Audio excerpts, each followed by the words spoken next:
ሚኪ ይቅርታ አድርግልኝና ኤርሚኖ ቤቱን የሚመራው ወይስ ምንድነው? እሺ በቃ ሚኪዬ እሺ ቴንክ ዩ በቃ እኔ ብቃኝ። ምክንያቱም ለተጠየቀው ጥያቄ መልስ ለመስጠት አልፈለገም። ኢንቫይት አደረገን። ምንድነው ያለን? ኑ ወደዚህ ቤተክርስቲያን ግቡ፣ ኑ ወደዚህ ቤተክርስቲያን ጥላ ውስጥ ግቡ። አይ ቆይ ማጥቆይ ከሆነ ማጠቃለያ ቆይ አይደለም ኖ እንትን ብለህ ማቴር ከሆነ በማስረጃ እኮ በቃ ደቂቃ ይቀመጥልህ። በቃ ቁጭ ብለህ ከዛ አንተ ብለህ እንትን ማለት ያው ኤርሚም ከመሄድ ይልቅ የተቀመጠው ሐሳብ ላይ እኔ እየመራሁት ያለሁት አካሄድ ላይ እሱን አክብሮ ታዞ መጓዝ ይቻል ነበረ። ግን አዝናለሁ በጣም አዝናለሁ። ማጠቃለያ ተሰጥቷል። ምን አልከኝ ዛማን? ሶሪ በማን ስለገባው ወንድሜ እኔ ዝም አላልኩም። እጅግ በጣም በሚያስጠላ ሰውን ላለማስቀየም ብዬ ነው ዝም ያልኩት እንጂ እንትን ማንም ሰው ላይ እንትን ላለማለት ነው እንጂ እውነት ለመናገር ኤርሚም ያደረገው ትክክል አይደለም፣ ስህተት ነው ያደረገው።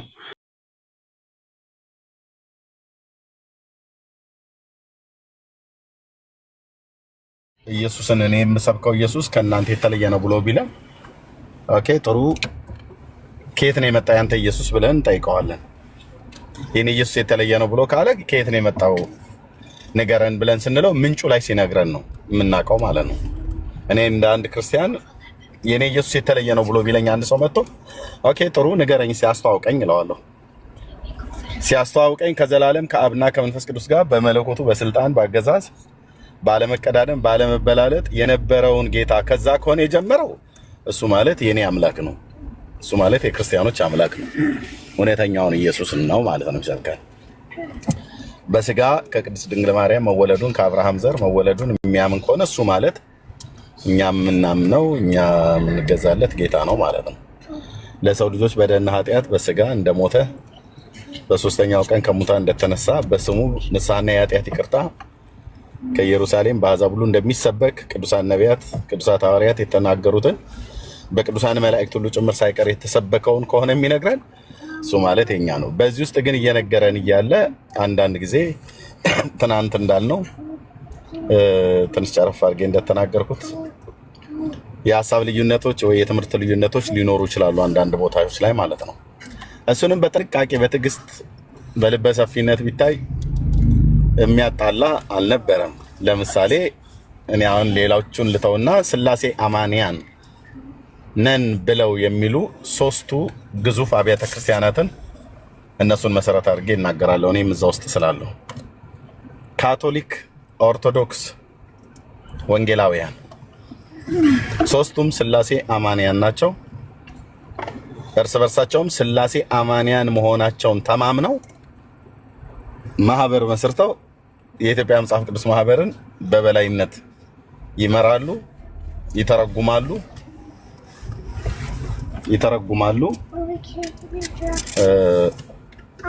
ያስተዳድራሉ ማለት ነው። አስተምሮታቸውም ላይ በስላሴ አማንያንነት አንደኛውን አክሴፕት አድርጎ ተቀብለዋል። ኦርቶዶክስ ወንጌላውያንን ተቀብላለች፣ ስላሴ አማንያን መሆናችንን አምና ማለት ነው። አልተቀበልኩም ብላ ብትል ምን ታረጋለች ታዲያ? በኢትዮጵያ መጽሐፍ ቅዱስ ማህበር ጋር መናፍቃን ብላ ከምትላቸው ስላሴን አማንያን አይደሉም ብላ ምትል ከሆነ ቤተክርስቲያኒቱ ወንጌላውያንን ምን ታረጋለች? ህብረት ምን እንደሚያደርግላት?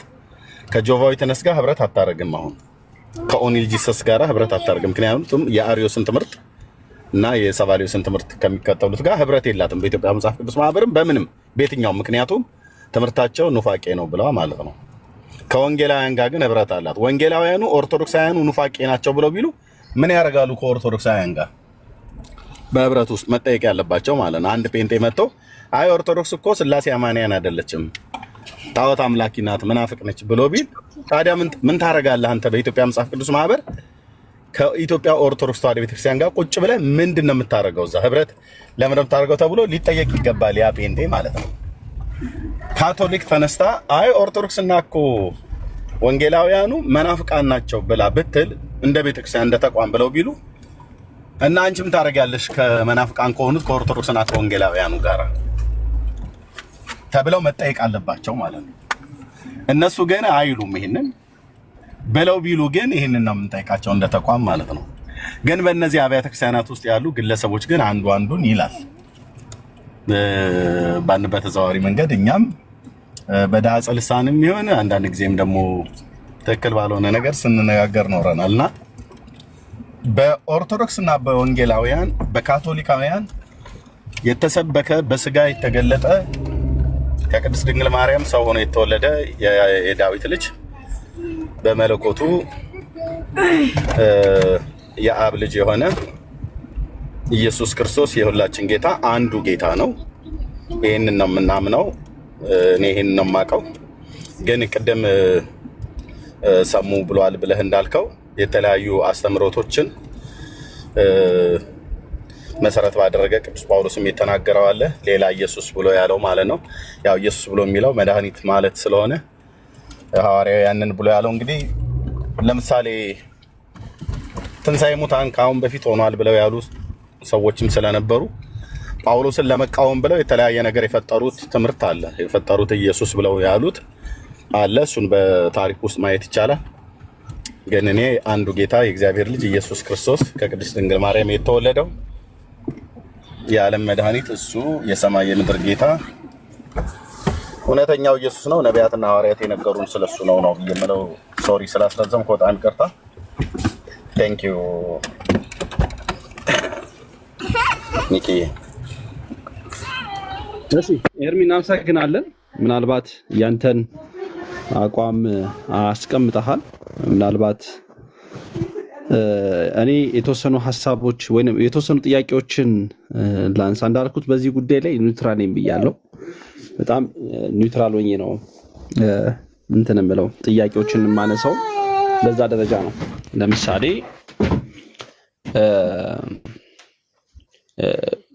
ወንጌል አማኝ የሚባሉት ኦርቶዶክሳውያን እንደዚሁ ደግሞ ካቶሊካውያን የመጀመሪያው ጥያቄ ህብረት አላቸው፣ በክርስቶስ ላይ ህብረት አላቸው፣ አንድ አይነት ህብረት አላቸው ብለህ ታምናለህ? በክርስቶስ ኢየሱስ ላይ አንድ አይነት ህብረት አላቸው ብለህ ታምናለህ? የመጀመሪያውን ጥያቄ ያዝልኝ። ምናልባት እየጠየኩ እንዳልፍ ከፈቀድክም ከመለስክልኝ በኋላ ቀጣዩ ጥያቄ አቀርባለሁ ካስፈለገ። ምናልባት ይመስለኛል መኪና ውስጥ ነው ያለኸውና ማስታወሻ ለመያዝ ላይመች ይችላል። ስለዚህ እንደዚሁ እየጠየኩ እየመለስክልኝ የምትሄድ መልካም ይመስለኛል። ኦርቶዶክሳውያን፣ ፕሮቴስታንቶች ደግሞ ካቶሊካውያን በክርስቶስ ላይ ህብረት አላቸው የሚል እምነት አለ። ኦኬ ቴንክ ዩ ሚኪ። መኪና እየነዳሁ ስለነበረ ነው። እሺ ካቶሊካውያን፣ ኦርቶዶክሳውያን፣ ወንጌላውያን አማኞች በስላሴ አስተምሮት ህብረት እንዳላቸው አውቃለሁ። ይህንን አዲስ አበባ ያለ ሰው ሄዶ ቢሮ መጠየቅ ይችላል። የኢትዮጵያ መጽሐፍ ቅዱስ ማህበር ማለት ነው። የኢትዮጵያ መጽሐፍ ቅዱስ ማህበር ሄዶ ማየት ይችላል፣ መጠየቅም ይችላል። ከኔ የበለጠ እዛው ቢሮ ላይ ሚኪ እዛው አዲስ አበባም ስላለ መጠየቅ ይችላል። እሺ ነገረ ክርስቶስ ላይስ ህብረት አላቸው ወይ ብሎ የሚለው ያው ከአስተምሮተ ስላሴ አንዱ ክርስቶሎጂ አይደል? ነገረ ስላሴ ማነው? ትምህርተ ክርስቶስ ላይ ሁላቸውም ኢየሱስ የአብ የባህሪ ልጁ መሆኑን ያምናሉ። ካቶሊክም ኦርቶዶክስም እኛም ወንጌላውያን ሁላቸውም ከቅድስት ድንግል ማርያም በስጋ ተካፍሎ እንደተወለደ የዳዊትን ዘር እንደያዘ ያምናሉ። ሁላቸውም ለሰው ልጆች በደልና ኃጢአት እንደሞተ ያምናሉ። ሁላችንም በሶስተኛው ቀን ሞትን ድል አድርጎ እንደተነሳ እናምናለን። ሁላችንም በስሙ ንስሐና የኃጢአት ይቅርታ እንደሚገኝ አሁን ወደ ሰማያት ሄዶ በአባቱ ቀኝ እንደተቀመጠ ለፍርድ ተመልሶ እንደሚመጣ እናምናለን። በዚህ ውስጥ ታዲያ በክርስቶስ ላይ በማንነቱ ላይ ግን የሚነሱ አስተምሮቶች አሉ። አንዳንድ የነጣጠላቸው ወይ ደግሞ ያለያያቸው ተብሎ የሚባል ካቶሊክና እኛ ወንጌላውያን ምስራቃውያኑ ኦርቶዶክሳውያን አንድ አካል ሁለት ባህሪ ብለን እናምናለን። የኦሪየንታል ቤተክርስቲያን ደግሞ የኢትዮጵያ ኦርቶዶክስ ቤተክርስቲያን ደግሞ አንድ አካል አንድ ባህሪ ብላ ታምናለች። አንድ አካል አንድ ባህሪ ሲብራራ ሁለት አካል አንድ ባህሪ ብሎ የሚለውን ያመጣል። አንድ አካል ሁለት ባህሪ ብሎ የሚለው ደግሞ ሲብራራ ደግሞ አንድ አካል አንድ ባህሪ ብሎ የሚለውንም ደግሞ ያሳያል። ይሄ ምንድነው ተርሚኖሎጂው ላይ የሚለያዩበት አለ እንጂ እኔ ምናልባት በጥናት የተደገፈ አይደለም የምናገረው 95% በላይ የሚሆነው ካቶሊክ፣ ኦርቶዶክስ እና ወንጌላውያን በነገረ ክርስቶስ ላይ ሁሉ ይስማማሉ። 95% የሚሆነው ላይ ይስማማሉ። አምላክነቱን ያምናሉ፣ ፍጹም ሰውነቱን ያምናሉ፣ ከድንግል መወለዱን ያምናሉ፣ ለበደል ለኃጢአታችን እንደሞተ ያምናሉ፣ ከሙታን በሶስተኛው ቀን እንደተነሳ ያምናሉ፣ ወደ ሰማያት እንዳረገ ያምናሉ፣ ተመልሶ እንደሚመጣ ያምናሉ፣ በሕያዋንና በሙታን ላይ ሊፈርድ ስልጣን ያለው እንደሆነ ያምናሉ፣ ሁሉ በእርሱ የሆነ ከሆነውም እንኳን አንዳች ያለ እርሱ ያልሆነ መሆኑን ያምናሉ። ያ የቤተልሔም ሕፃን የሰማይ የምድር ፈጣሪ መላእክትን ሁሉ ጭምር ሰማያትና ምድር በውስጡ ያሉትን ፍጥረታት ካለመኖር ወደ መኖር ያመጣ እንደሆነ ያምናሉ። እናምናለን። ኦርቶዶክስም ታምናለች፣ ካቶሊክም ታምናለች፣ እኛም ወንጌላውያን አማኞች እናምናለን። እና ትናንት ትንሽ እንዳልኩ ለምሳሌ ከወንጌላውያን ጋር ካቶሊክ ማለት ኦርቶዶክስ ከካቶሊክ ጋራ በአንድ አካል ሁለት ባህሪ ላይ ወይ ደግሞ አንድ አካል አንድ ባህሪ ብሎ በሚለው ላይ እና እንደኚህን አይነት መሰል ነገሮች የሚያለያይ ነገር ትምህርት ተርሚኖሎጂው ላይ የሚያለያይ ነገር እንዳለ ነው እንጂ የማውቀው ከዛ ውጪ ካቶሊክ የምታምነውን ኦርቶዶክስ ታምናለች በነገረ ክርስቶስ ላይ ማለት ነው። ግን አታምንም ብሎ የሚለኝ ሰው ካለ ይንገረኝ። እንደዚሁም እኛም ጋር በእኛ ከወንጌላውያን አማኞች ጋር የኢትዮጵያ ኦርቶዶክስ ጌታችን መድኃኒታችን ኢየሱስ ክርስቶስ የአንድ አካል ሁለት ባህሪ ብሎ የሚለውን የኬልቄዶንን ጉባኤ እሱን እኛ እንቀበላለን። እዛ የነበረውን የአንድ አካል ሁለት ባህሪ ፕሮቴስታንት ከካቶሊክ የወጣ ስለሆነ ማለት ነው እንቀበላለን። ከዛ ውጪ ጌታችን መድኃኒታችን ኢየሱስ ክርስቶስ ይማልዳል ብሎ የሚለውን ቃል በቅዱሳት መጽሐፍት የተጻፈውን እናምናለን። ያ ግን ሲብራራ ተርሚኖሎጂው ላይ አሁንም ማለት ነው ሲብራራ እኛን ለመስማት እንደውም ኦርቶዶክስ ትዕግስት አላረገችም ብትሰማ ኖሮ ብዬ እላለሁኝ እኔ በግሌ ማለት ነው እንጂ ከዚህ ውጭ ካልሆነ በስተቀር እስቲ ማን ነው የትኛው ኦርቶዶክስ ነው አሁን መጥቶ ኤርሚያስን ነው እናንተ ኢየሱስን ያማልዳል ብላችሁ ከምትሉትና ከአንድ አካል ሁለት ባህሪ ከምትሉት ውጪ ለምሳሌ እኮ ከድንግል መወለዱን አታምኑም፣ ከሙታን መነሳቱንም አታምኑም፣ የአብ የባህሪ ልጅ መሆኑን አታምኑም ብሎ የሚል ሰው ካለ ይምጣና ያውራይ ማለት ነውና እነኚህና እነኚህን የመሳሰሉ ጥቂቶች ተርሚኖሎጂ ላይ ትርጓሜ ላይ ካልሆነ በስተቀር እኔ ዋና ፒላር በሆኑት ላይ አሁንም በጥናት የተደገፈ አይደለም። የኔን ግምት ነው የምናገረው። ግምቴ ከተሳሳተ ይቅርታ። 95% ኦርቶዶክስ፣ ካቶሊክ፣ ወንጌላውያን በክርስቶስ ትምህርት ላይ እንስማማለን። ሶሪ ስላስረዘምኩ ጨርሻለሁ።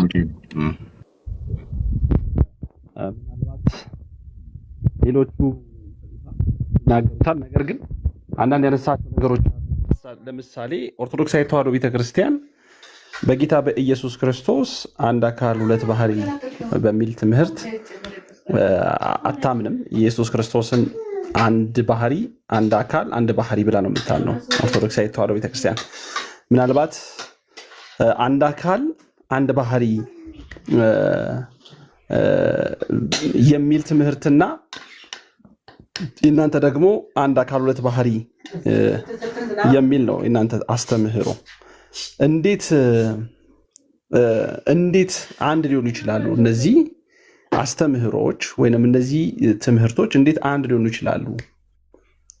ኤርሚ ምናልባት አሁን የተናገርከው ሚኪ ልክ ነው እኮ እዚህ ላይ እኮ አንድ አይደሉም ነው የምልህ። እዚህ ላይ አንድ አይደሉም። በዚህ ላይ ንትርክ፣ ጭቅጭቅ፣ ክርክር ጉባኤ ተሰርተው ተፋልጠዋል፣ ተጨቃጭቀዋል። አንዱ አንዱን አውግዟል፣ አንዱ አንዱን ሰድቧል፣ አንዱ አንዱን ለይቷል፣ አንዱን እስከ ሞት ድረስ አሳዷል ማለት ነው። ይሄ በስላሴ አማንያን ዘንድ ለሌሎች መሳቂያና መሳለቂያ የተደረግንበት ነገር አንዱ ይሄ ነው። ለሌሎች ማለት ለሌሎች አሃዛብ ለተባሉቱ መሳደቢያ ወይ ደግሞ መሳለቂያ የተደረግንበት ማለት ነው። ይሄ ማለት ምን ማለት ነው? ስሜታውያን የሆኑ ግልብ የሆኑ ነገርን ርቀው ባለማሰብ ምክንያት የተፈጠረ በዘመናት ታሪክ ውስጥ የተፈጠረ ከተርሚኖሎጂ የተነሳ የተለያዩት ነው። ልዩነት እንኳን ቢኖር በልዩነትም በአንድነት ልዩነታቸው እንዳለ ይዘውት ማለት ነው መቀጠል ይችላሉ። ልክ አሁን እንደሚታየው ማለት ነው። ልዩነት እንዳለ ይታወቃል። የአንድ አካል ሁለት ባህሪ ካቶሊካውያን እና ወንጌላውያን፣ ምስራቃውያን ኦርቶዶክስ ያምናሉ። ግሪክ ማለት ነው። ኦሪየንታል ደግሞ የአንድ አካል አንድ ባህሪ ታምናለች። ኦኬ የአንድ አካል አንድ ባህሪ ሲብራራ እኮ ያለ መጠፋፋት፣ ያለ መዋዋጥ፣ ያለ መለያየት እኮ ብሎ የሚል ቃል አለ በነገረ ክርስቶስ ላይ ማለት ነው። ኦሪየንታል የሆነችው የኢትዮጵያ ኦርቶዶክስ ክርስቲያን ስታብራራ ማለት ነው።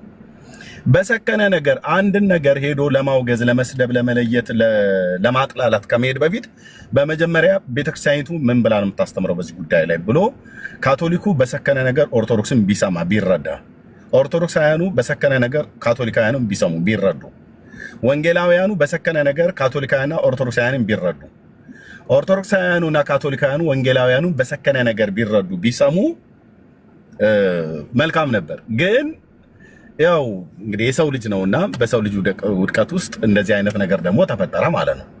ይሄ ደግሞ ዛሬ የጀመረ አይደለም። በእግዚአብሔር ሕዝብ ታሪክ ውስጥ በቀደመው ኪዳን በብሉይ ኪዳን ማለት ነው ጌታ በመጣበት ጊዜ አስቀድሞ ሕግ የሰጠው በዚህ ትውልድ መካከል ሕዝቤ ብሎ የጠራው እስራኤል ሃይማኖትን፣ ሕግና ስርዓትን በሲና ተራራ ላይ አምላክ ራሱ ወርዶ ለማንም ፍጥረት ያላደረገውን በስጋ አይን ባያዩትም በእሳት ውስጥ ድምጹን ሰምተው ከተራራው ላይ ሙሴን ሲጠራው ሰምተው አይተው ስብሰባ በተደረገበት በኮሬ እግዚአብሔር ሕዝቤ ብሎ ከአሕዛብ መካከል የለየው እስራኤል የሚባል ሕዝብ አለ።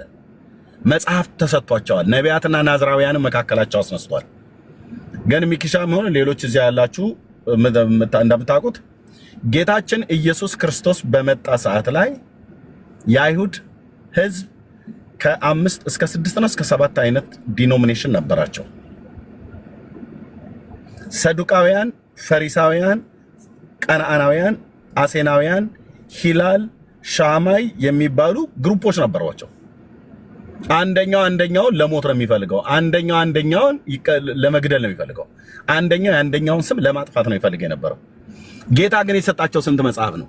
አንድ መጽሐፍ ነው። ስንት ነብይ ነበር በወቅቱ ያስነሳላቸው? ሙሴ የሚባል ታላቅ ነብይ ነበር መካከላቸው የነበረው። ከዛም በኋላ የተነሱ ናዝራውያን እና ነቢያት ከነሱ መካከል ነው የተነሱት ማለት ነው። ከልጆቻቸው መካከል ነው የተነሱት ማለት ነው። እሺ ሚኪዬ ቤቱን ስርዓት አሲዝ ከታች እነዚህ ኮሜንቱን ዝጋው ከቻልክ ማለት ነው። ኮሜንቱን ዝጋው፣ ምክንያቱም እኛ እዚህ ስናወራ ሌሎች አቴንሽናቸው እንዳይወሰድ ማለት ነው። እነዚህ በጣም ዝም ብለው እቺ ኮሜንቱን ዝጉት፣ ካልሆነ ህዝቡ እታች መልካም የሚሰሙትን ሰዎች የሚናገሩትን ሰዎች እናከብራለን። ኤኒዌይስ ሪቺ የዝጊው እሺ ኮሜንቱን ቴንክ ዩ ተባረክ። እሺ እሺ እሺ ቴንክ ዩ ሪቺ ቀጥል እና በጥንቃቄ ቢሰሙ ጥሩ ነው። እና ምንድነው ሚኪዬ ያ ህዝብ አንድ መጽሐፍ ተሰጥቶት 5 ቦታ ነው 6 ቦታ ተበጣጥሶ ነው የተገኘው። አይሁዳውያኑ ማለት ነው። አንድ መጽሐፍ ነው የተሰጣቸው። አንዱ አምላክ የእስራኤል አምላክ ነው በሲና የተገለጠላቸው። ከቆይታ ግን በኋላ አንደኛው 5ቱን የሙሴ መጽሐፍ ብቻ ነው የምቀበለው ብሎ አለ። ሌላኛው ደግሞ እነ ኢሳይያስና እነ ኤርሚያስ እነ ሕዝቅኤልን ነቢያት መሆናቸውን እቀበላለሁ አለ። እነዚህ ነቢያት ናቸው ብሎ የሚቀበለው የ5ቱ መጽሐፍ ጸሐፊዎች የ5ቱ መጽሐፍትን የሚቀበሉት ሰዱቃውያኑ ፈሪሳውያኑን ያወግዙ ጀመር። ፈሪሳውያኑ ሰዱቃውያኑን ያወግዙ ጀመር። በሐዋርያው በጳውሎስ ዘመን እንኳን ራሱ የታየው ይሄ ነው። ስለ ጳውሎስ እንኳን ሲናገር እኔ ፈሪሳዊ ሆኜ ሳለሁ ብሎ ሲል ነው ጸብ ተነሳ ይላል በፈሪሳውያንና በሰዱቃውያኑ መካከል። ጌታችን ኢየሱስ ክርስቶስ በመጣበት ሰዓት ላይ ያው አምላክ እነሱ አያውቁት እንጂ በሲና ሕግን የሰጣቸው አምላክ በስጋ ተወልዶ መካከላቸው በነበረበት እንኳን ሰዓት ተለያይተው ነው የተገኙት። ያለያያቸው ምንድነው ተብሎ ቢባል የአይሁድን ካልቸርና የሃይማኖቱን ተርሚኖሎጂ የቅዱሳት መጽሐፍትን ትርጓሜ ላይ ብትሄድ ብዙዎቹ አስተማሪዎችና መምህራን የተባሉ ናቸው የለያዩዋቸው እንጂ መጽሐፉም የለያዩ ሆኖ አይደለም። እንዴት የአይሁድ ሃይማኖት፣ እንዴት የአይሁድ ሕዝብ እንዴት አንድ መጽሐፍ ተሰጥቷቸው አንድ ሕግ ተሰጥቷቸው እንዴት ሊለያዩ ቻሉ? እንዴት 5 እና 6 ቦታ ይበጣጠሳሉ? በኋላ ነው ክርስትና፣ ካቶሊክ፣ ኦርቶዶክስ፣ ወንጌላውያን በኋላ ነው ክርስትና በኋላ ነው የመጣው። በእግዚአብሔር ሕዝብ ታሪክ ውስጥ ሰይጣን ራሱ የሚፈልገው ይሄንን ነበር፣ በቃ አጀንዳ መስጠት ማለት ነው። ስለዚህ ለሞት ይፈላለጉ ነበር። ማን ነው ይሄንን ያደረገው ብላችሁ ብትሉ ሰይጣን ብቻ ሳይሆን ሰይጣን ዋነኛው አጀንዳ ሰጪ ነው። በዛ ውስጥ ግን የሃይማኖት መምህራን ነን ብለው የሚሉ ሰዎች በማያጣላቸው እየተጣሉ፣ በማያለያያቸው እየተለያዩ፣ በማይወጋገዙት እየተወጋገዙ፣ በማያገዳድላቸው እየተገዳደሉ ተለያዩ ማለት ነው። ይሄን እንዳለ ይዘህ ከዛ ደግሞ ክርስትና ደግሞ ጌታችን መጣና ደግሞ ክርስትና ተመሰረተ፣ ቤተክርስቲያን በበዓለ 50 ተወለደች ማለት ነው።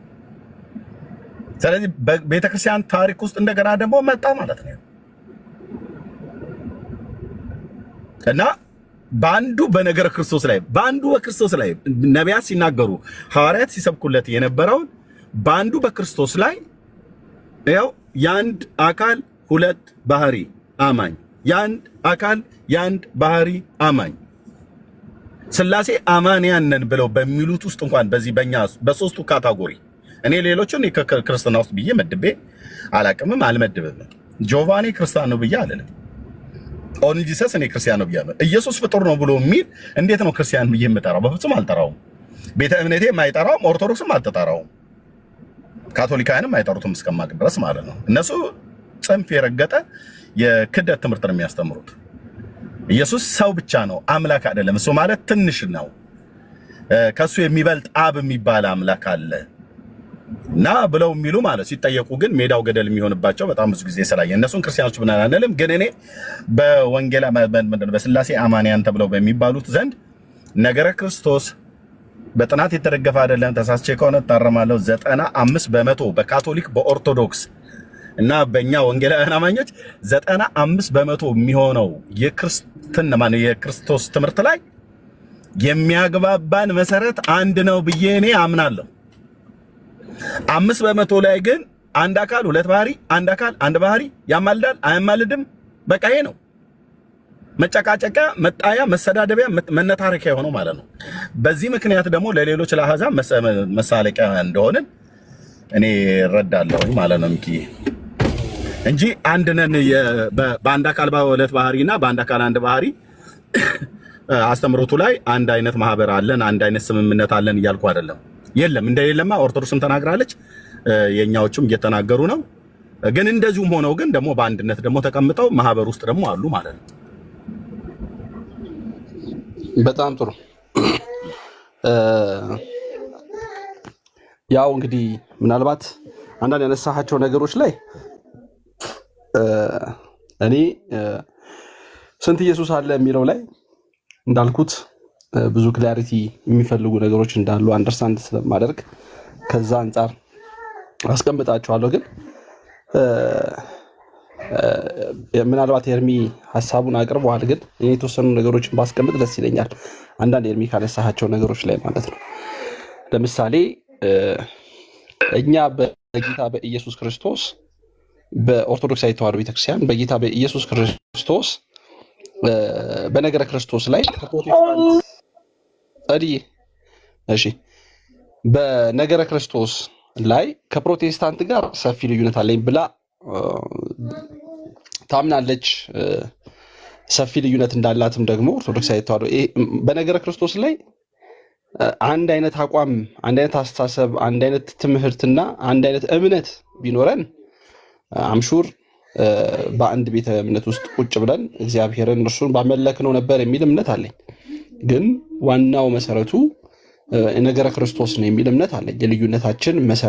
የልዩነታችን መሰረት ከፕሮቴስታንት ጋር ወይም ከሌሎች ቤተ እምነቶች ጋር በክርስቶስ እናምናለን ከሚሉ ቤተ እምነቶች ጋር ያለ ልዩነት ነገረ ክርስቶስ እንደሆነ ኦብቪየስሊ የታወቀ ነው። በመጀመሪያ በጌታ በኢየሱስ ክርስቶስ ባህሪው ጉዳይ ላይ ልዩነት ከተፈጠረ ሲቀጥል በአምላክነቱ ላይ በጌትነቱ ላይ ልዩነት ከተፈጠረ ኦልሬዲ ምንም አንድ ሊያደርግ የሚችል ነገሮች አይኖሩም ማለት ነው። ኢየሱስ ክርስቶስ የድንግል ማርያም ልጅ ነው በሚል ኦርቶዶክሳውያን ያምናሉ፣ ፕሮቴስታንቶችም ያምናሉ። ኢየሱስ ክርስቶስ የአብ የባህሪ ልጁ ነው ብለው ኦርቶዶክሳውያን ያምናሉ፣ ፕሮቴስታንቶች ያምናሉ። ይሄ ማመን አንድ ያደርጋል የሚል ህሳቤ ግን ሊኖር ይችላል የሚል እምነት የለኝም፣ እውነት ለመናገር ማለት ነው። ምናልባት ኤርሚ አንድ በጣም ወሳኝ የሆነች ፖይንት ወይንም አንድ ወሳኝ የሆነች ጥያቄ ልጠይቅ ነው እዚች ጋር። ኦርቶዶክስ ተዋሕዶ ቤተክርስቲያን አምልኮ በኢየሱስ ክርስቶስ ላይ ኢየሱስ ክርስቶስ አምላክ እንደሆነ ኦርቶዶክሳዊት ተዋሕዶ ቤተክርስቲያን እውነተኛውን ክርስቶስ እንደምትሰብክ ታምናለህ? ምክንያቱም ቀደም አንድ ነን እያልከኝ ስለነበረ ኤርሚያስ ኢየሱስ ክርስቶስ ኦርቶዶክሳዊት ተዋሕዶ ቤተክርስቲያን ትሰብካለች ብለህ ታምናለህ? ምናልባት በአጭሩ እቺን መልስ እንድሰጠኝ ስለምፈልግ ነው። ታምናለህ? እሺ ቴንክ ዩ ሚኪዬ። የኢትዮጵያ ኦርቶዶክስ ተዋሕዶ ቤተክርስቲያን የእውነተኛውን አምላክ ኢየሱስ ክርስቶስን ታውቃለች ወይ ከሆነ አዎ ታውቃለች። ትሰብካለች ወይ ግን ከሆነ ግን አትሰብክም። በጣም የምታውቀውን ጌታ አትሰብከውም። የምታውቀውን ጌታ አትሰብከውም ነው ብዬ የምለው። ኦርቶዶክሳዊት ተዋሕዶ ቤተክርስቲያን ኢየሱስ ክርስቶስ እውነተኛውን ጌታ ታውቀዋለች ግን አትሰብከውም የሚል እምነት ነው ያለ። አዎ እሺ እውነተኛውን ክርስቶስ ታውቀዋለች አትሰብከውም። ያ ስብከቱ ላይ ልዩነት አለን፣ ትምህርቱ ላይ ልዩነት አለን። ማወቅ ታውቀዋለች የሚል አቋም ነው የእናንተ አቋም ማለት ነው፣ የፕሮቴስታንቶች አቋም። እሺ የኦርቶዶክሳዊት ተዋሕዶ ቤተክርስቲያን እንግዲህ ያለውን ነገር ላይ እንመጣበታለን ወደኋላ። ሰሙ ሚዩትን እያነሳ ስለነበረ ሀሳብ እንድትሰጥ ሰሙዬ ቀጥል። እሺ ቅድም ነበር እንትን ያልኩትና በነገራችን ላይ ቤዚካሊ በጉባኤያት መካከል የተነሱ አንዳንድ ነገሮች አሉና ሃይፖስታቲክ ዩኒየን ላይ አግሪ ማያደርጉ እኛ አሁን ያልናቸው አበይት ክርስቲያኖች የሉም። አበይት ብለን እንዝራቸው ነው። ትልቁ ነገር መሀል ላይ ኪዮስ እንዲፈጠር የተደረገው አንድ ነገር አለ። እነዛን ሂስቶሪያኒስቶች በ451 ላይ እንትኖች የጉባኤ ቄልቄል ቅድም ሜንሽን አድርጎታልና ኦረንታል የሚባሉ ደግሞ ኒስቶሪያኒስቶች ናቸው ይላሉ። ይሄ ልዩነት ተፈጥሮ ነበረ። የፖፕ ሊዮን ሐሳብ ከንስጥሮስ ሐሳብ የተለየ አይደለም፣ አንድ ነው ይላል። እነዛ ደግሞ ዩታኪያኒስቶች ናቸው ብሎ ይላቸዋል። ሁለቱ ሚስሊያኪዮስ ሲደራረጉ ነበረና ዩታኪያኒስቶች ናቸው ብሎ የሚያስቡት ያው ኦረንታሎች ምን እንደሚያምኑ ስለማያውቁ አይደለም፣ ያውቃሉ። ዩታከስ ምንድነው? ያው መለኮታዊ ባህሪ ስጋዊ ባህሪ ነው አጠው የሚል እይታ አላቸው ዩታኪያኒስቶች። እና ኦረንታሎች ይሄን አይደለም፣ ሲሪል ፎርሙላን ነው፣ ላተር ነው በቃ መተማመን ውስጥ የተገባው። ትራዲሽናል ሲሪል ፎርሙላን ነው የሚቀበሉት፣ ማለትም የቅዱስ ቄርሎስ ፎርሙላን ነው የሚቀበሉት። ሃይፖስታቲክ ዩኒየን ከሁለት አካል አንድ አካል ከሁለት ባህሪ አንድ ባህሪ የሚለውን ትምህርት ነው። ሊዮን ደግሞ አንድ አካል ሁለት ባህሪ የሚለውን ሐሳብ ይዞ የተነሳ አንድም የሲሪል ፎርሙላ ለመጠበቅ ነው። ኢስተርኖችም ያው ከኢስተርን 451 ላይ ካቶሊክ እንደተገነጠለች ይታወቃልና ይሄን ለመጠበቅ ነው ብለው ሊነሱ ነበረ። በዘመኑ እንዲህ አይነት ኮንትሮቨርሲ ሲነሳ አንዲም ፖለቲካ እንትን አለው፣ ሁለተኛም ይሄ አልሸነፍ ባይ እንትን አላቸው። ይሄ ሁሉ ነገር ከሐዋርያ ዘመንም ጀምሮ ነበር። ክርስቶስ ሲመጣም እንዲህ አይነት ነገር ነበር። ቅድም ኤርሚ ሜንሽን አድርጎታልና እስራኤላውያን ብቻ ለአምስት ተከፍለው ነበረ። የመጀመሪያዎቹ ፈሪሳውያን የሚባሉ ራሳቸውን ፓራሽ የተለየነን እያሉ የሚጠሩ፣ ሁለተኛው ሰዱቃውያን የካህኑ ሳዱቅ ልጆች ነን እያሉ በትንሣኤ ሙታን የማያምኑ ግሩፖች አሉ። ሶስተኞቹ ደግሞ ጸሐፍት የሚባሉ አሉ። ቅዱሳት መጽሐፍትን በመጽሐፍ የሚታወቁ ጸሐፍት የሚባሉ ግሩፖች አሉ። አራተኛ ደግሞ ኤሶናውያን ተብለው የሚጠሩ አሉ፣ የተገለሉ ተብለው የሚጠሩ አሉ።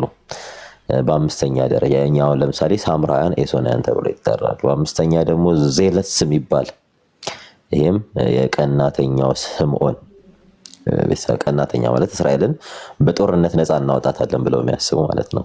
ዜለሶች ኤሶናውያኖች ያው መሲሁ ሲመጣ ካለንበት ቦታ ያወጣናል ነፃ አውጪያችን መሲሁ ነው ብሎ በጣም ተጎሳቅሎ የሚኖሩ ግሩፖች ነው ያሉት።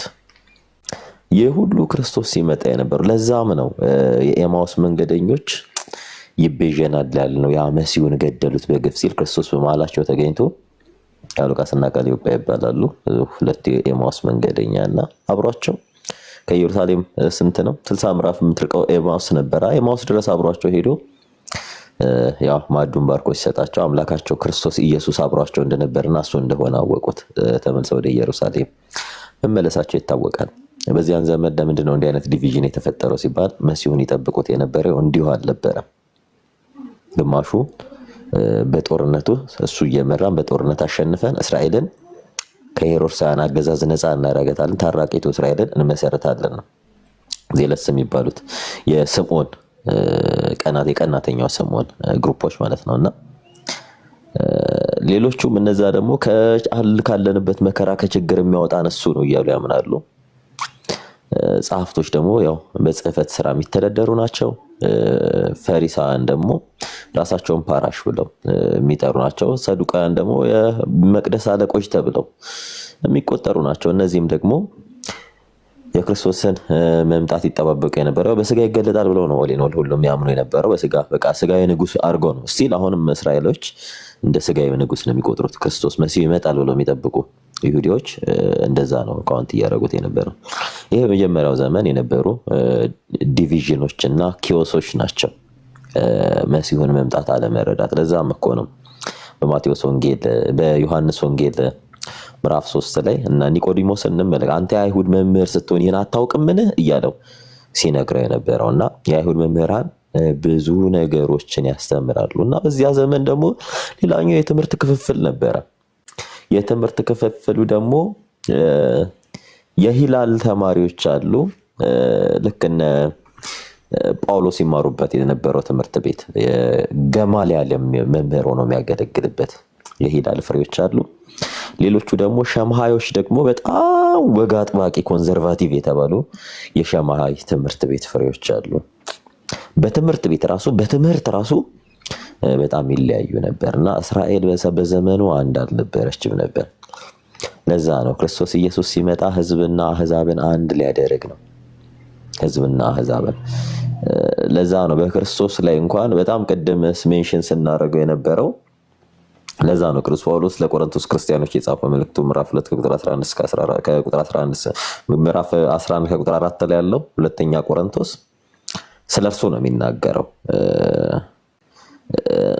እውነተኛ ኢየሱስ ብሎ ካታጎራይዝ በመጽሐፍ ቅዱስ የተጠቀሰው ያ የእውነት አምላክ ሐዋርያት ያስተማሩት በነቢያት የተነገረው በአባቶች የተተረከው ከአዳም ጀምሮ እስከ ሙሴ ከሙሴ ጀምሮ እስከ ክርስቶስ መምጣት ያለው ያ በዘመን ተከፍሎ ያሉ እነዚያ በዚያ ሁሉ የተነገረው ስለዚያ ክርስቶስ ነው እያወራን ያለ ነው። ያን ክርስቶስ አምኖ የተቀበለ ሁሉ የክርስቶስን አምላክነት አምኖ ይቀበላል። ሂስቶሪካል ክርስቲያኒቲ ማንዳቶሪ ነው ምንለው። ለዛም ነው ነገረ ክርስቶስ የትኩረት ነጥብ ወይም ቤዚክሱ የት ነው ስንል የክርስቶስን ማንነትና ምንነት ማወቅ ነው። ኦንቶሎጂካል ክሪስቶሎጂ እና ፈንክሽናል ክሪስቶሎጂ። ኦንቶሎጂ ስለ ክርስቶስ ማንነት፣ ሰዎች የሰው ልጅ ማን ይሉታል? ትልቁ ጥያቄ ይሄ ነው። በቃ ነገረ ክርስቶስን ከማንነቱ ተነስተን ወደ ምንነቱ ቀለል አድርጌ እንዲገባችሁ ብዙዎቻችሁ ማንነት ሲባል እኔ አንድ ተቋም ሰራተኛ ሆኜ አንተ ሰው ማነህ ብባል ስሜን ነው የምነግራቸው። ሰሙ ነኝ። ምንድነህ ሲለኝ የዚህ መስሪያ ቤት ሰራተኛ ነኝ ነው የምለው። ፈንክሽኔን ነው የምናገረው። ማነህ ማንነቴን ነው። ምንድነህ ስለ ፈንክሽኔ ነው። ክርስቶስን ማን ነው ብሎ ራሱንም ሰዎች የሰው ልጅ ማን ይሉታል ብሎ የመጀመሪያውን ጥያቄ የሚጠየቃቸው ለዛ ነው። የመጀመሪያውን ጥያቄ ጠየቃቸው። ስለዚህ ይሄን ማንነት የክርስቶስን ማንነት ማወቅ ቤዚካሊ ክርስቶስን ማወቅ ነው። ቤዚካሊ ይሄን ያላወቀ ክርስቶስን አውቃለሁ ቢል ያው ሐሰተኛ ይሆናል። ሐሰተኛም ያደርጋል። ምክንያቱም ማንነቱን ማወቅ አለበት። እንደውም ሐዋርያት ምንድነው አንተ ግማሹ ኤርሚያስ ነህ፣ ግማሹ ኤልያስ ነህ፣ ግማሹ እንዲህ ነህ ይላል። ክርስቶስ ግን አጥብቆ መልሶ ራሳቸው እናንተስ ብሎ ነው የጠየቃቸው። እንግዲህ ሐዋርያቱ በእርሱ ያመኑ ናቸው። ብዙዎች በእርሱ ያላመኑት ምን ብለው ሊጠሩት እንደሚችሉ ይጠሩትም እንደነበረ ነገራቸው። እንደ ሰው ነበረ ክርስቶስን ይቆጥሩት የነበረው። ሰው ብቻ አድርገው ይቆጥሩት ነበረ። ሰው ብቻ። ምንድነህ እናንተስ እኔን ማን ትሉኛላችሁ ሲላቸው በጣም በሚገርም ሁኔታ ጴጥሮስ ችኩሉ እንዲህ ብሎ መልሶለታል። አንተ ይኸው እግዚአብሔር ልጅ ነህ ሲለው ዝም አላለው። ጴጥሮስ ይህን ስጋና ደም አልገለጠልም የአባቴ መንፈስ እንጂ። ከዛ አለት ነህ አለው። በአንተ አለትነትህ ላይ ቤተክርስቲያንን መሰረታለሁ። አያችሁ፣ ቤተክርስቲያን መሰረቷ የክርስቶስ ኢየሱስ የእግዚአብሔር ልጅነት ላይ ተመሰረተ ነው። ይህን ያላመነ እዚሁ ዮሐንስ ወንጌል ምዕራፍ 3 ላይ እናገኘዋለን። ምንድነው? በአንዱ እግዚአብሔር ልጅ ያላመነበትምና አሁን ተፈርዶበታል። በአንዱ የእግዚአብሔር ልጅ ምን አምላክነቱን ያላመነ ጌትነቱን ያላመነ በአንዱ በእግዚአብሔር ልጅ አላመነምና አሁን ተፈርዶበታል ይላል። ማን? መጽሐፍ ቅዱስ ራሱ ክርስቶስ ነው የተናገረው። ስለዚህ የክርስቶስ ኢየሱስን አንድ ሰው ማንነቱን መጀመሪያ ማወቅ አለበት። ከዚያ በኋላ ነው ወደ ምንነቱ መምጣት ያለበት። ምንድነው የሚል ለዛም እኮ ነው ዮሐንስ ወንጌል ምዕራፍ 14 ላይ አብን አሳየን ሲለው ፊልጶስ ይህን ያህል ዘመን ከእናንተ ጋር ስኖር አታውቁኝ? እኔን ያየ አብን አየ ካለ በኋላ ይተርክለትና እንግዲያውስ አለ ይህን ካላመናችሁ በስራ እመኑ ሲላቸው እንመለከታለን።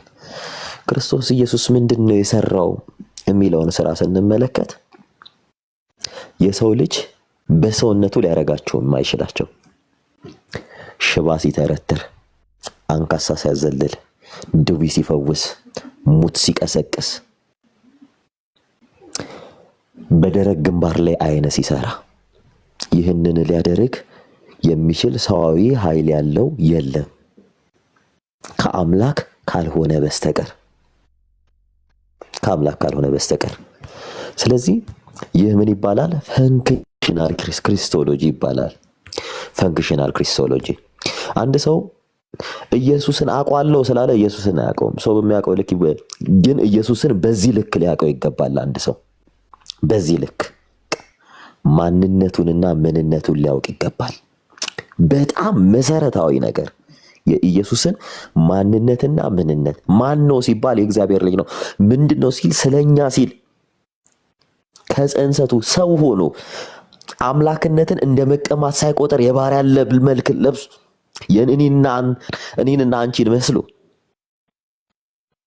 በምድር ተመላልሶ በመጠኑ አድርጎ በጥቂቱ እያደገ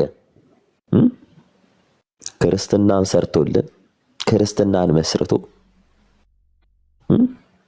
ስለኛ ስለኔና ስላንተ በይሁዳ ተሽጦ ከሐና ቀያፋ ከቀያፋ ሐና ከሄሮድስ ጲላጦስ ከጲላጦስ ሄሮድስ ያ የሰቆቃ መንገድ የሚባለው ይሄ ቪያ ዶሎሮሳ ወይም ይሄ the way of sorrow እያልን የምንጠራው በዛ ሁሉ መከራ ውስጥ እያለፈ ስጋው አልቆ አጥንቱ እስኪታይ ድረስ በብረት አለንጋ ተገርፎ በጥፊ እየተመታ በዚያ ቁስል ላይ እርጥብ መስቀል ተጭኖ አይኑን ሸፍነው ሰማይና ምድርን የፈጠረን አምላክ በጥፊ እየመቱት አሁንስ የመታህ ማን ነው ንገረን እያሉ እየተመጻደቁበት በደንብ አስተውሉ። እየተመጻደቁበት በዚህ ሁሉ ነገር ውስጥ ስለ ሰው ልጆች መዳን፣ ስለ ሰው ልጆች ድህነት፣ ስለኔና ስላንተ ማንነትና ምንነት፣ እኛ በእርሱ ስላለን የዘላለም ሕይወት፣ በእርሱ በኩል ስለተሻገርንበት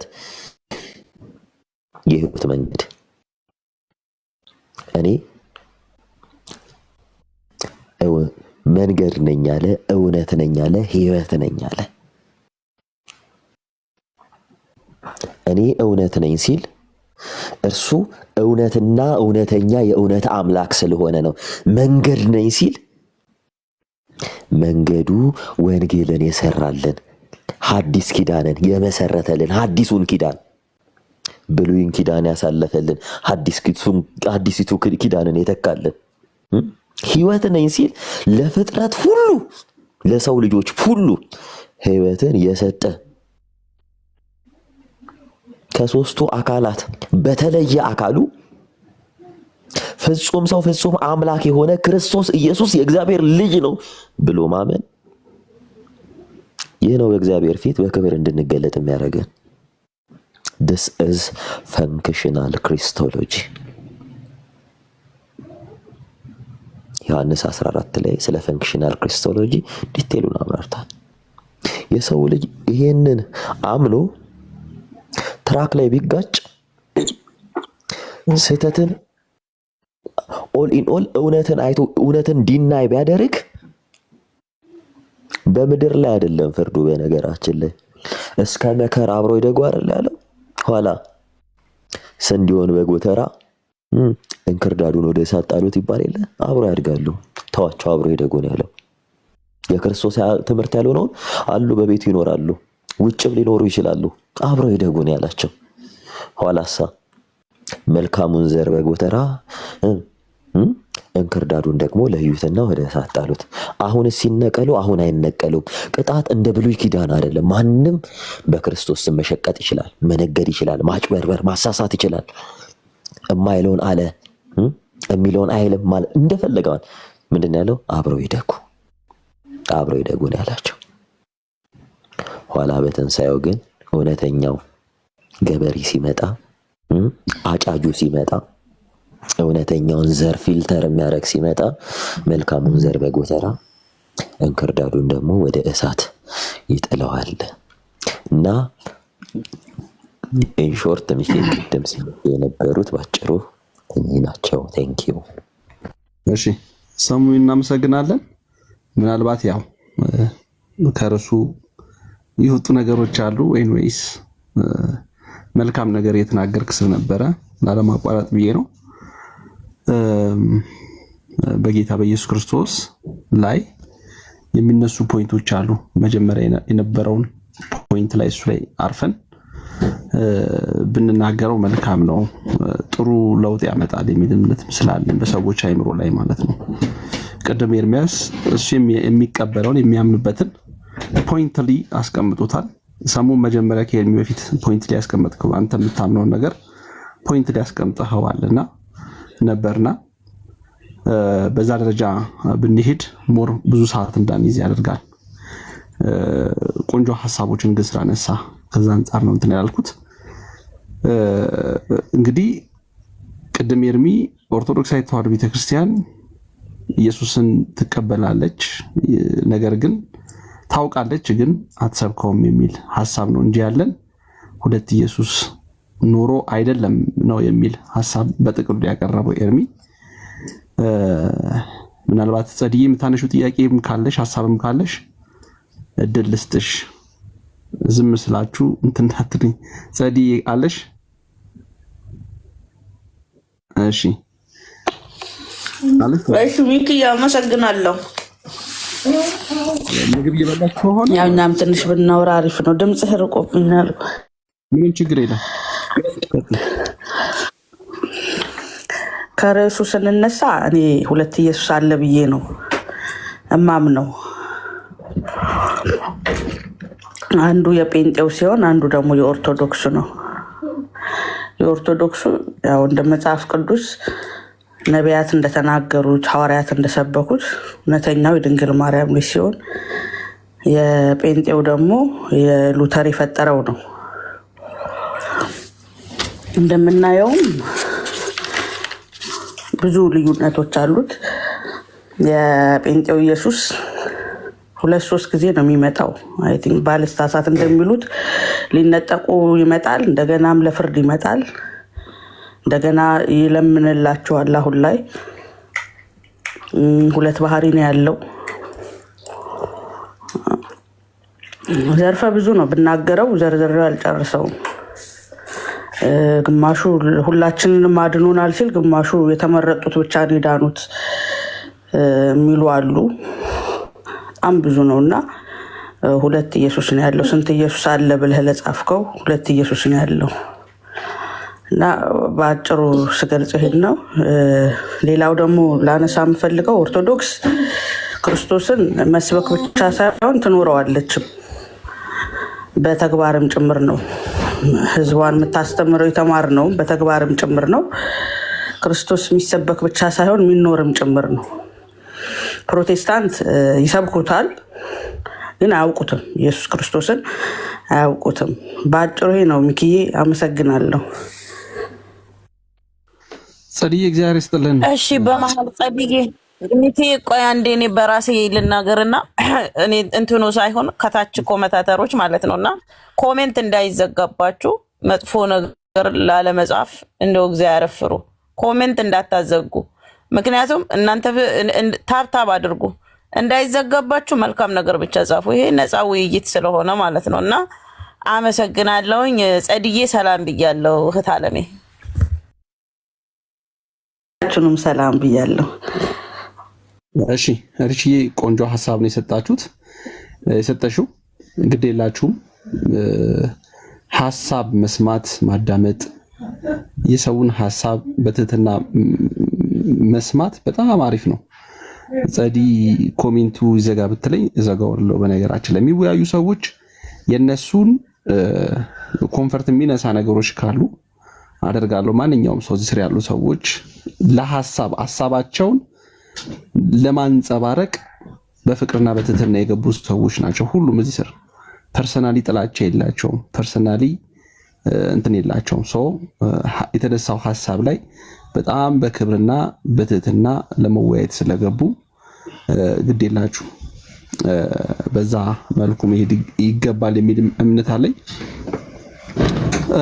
ጸድዬ ያው ማነሳለሽ ጥያቄ አለ። ምናልባት በጣም ይቅርታ አድርግልኝና በአንድ ማሳሰቢያ ልንገራቸው። ከታች ያላችሁ ወንጌል አማኞች እስኪ ጥቅስ የመጽሐፍ ቅዱስ ጥቅስ ጻፉ፣ ኮፒ ፔስት አድርጉ።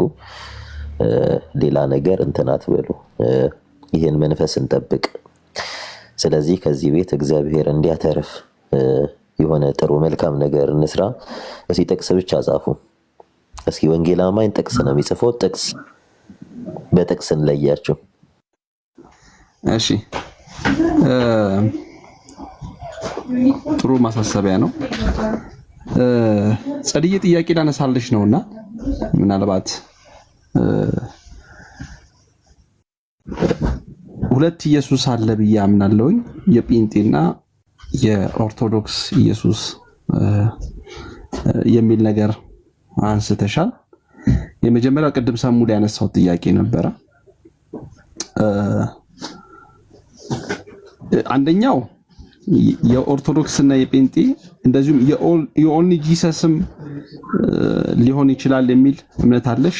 ሶስት ሊሆኑ የሚችሉባቸው ኦፖርቹኒቲዎች አላቸው። ሁለተኛው ከዚሁ ጋር አያይዤ ይሄኛው በጣም ሲምፕሊ ልትመልሹ የምትችሉ ስለሆነ ሁለተኛው ኢየሱስ ክርስቶስ ማን ነው? ኢየሱስ ክርስቶስ ማን ነው? ኢየሱስ ማለት ኢየሱስ ማን ነው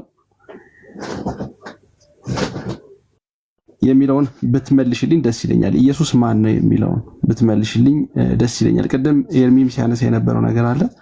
እኛ ከድንግል ማርያም የተወለደውን ኢየሱስ ክርስቶስ እርሱን እናምናለን። ፕሮቴስታንቶች ኦርቶዶክሳውያንም ይሄንን ያምናሉ የሚል ሐሳቦችን አቅርበዋል። ልዩነታችን ግን የትምህርት የአስተምህሮ እንጂ በክርስቶስ ላይ ያለን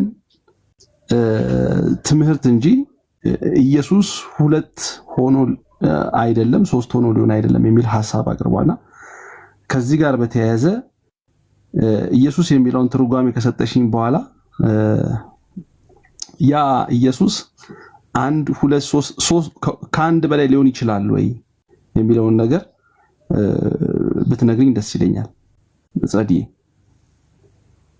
ያ 10,000 ማድረግ ትችላለህ ሚኪዬ። እንደነገርኩ ሉተር የፈጠረው ኢየሱስ አለ። አብዛኛው ነገሩ ከመጽሐፍ ቅዱስ ጋር የሚጣረስ ማለት ነው።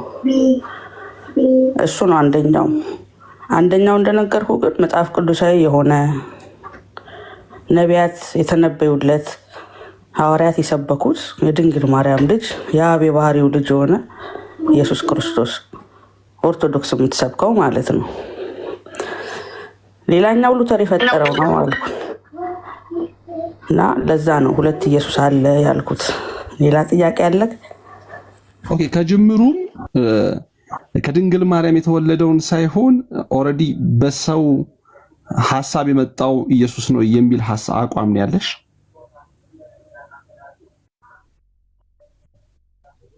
እንደዛ ነው።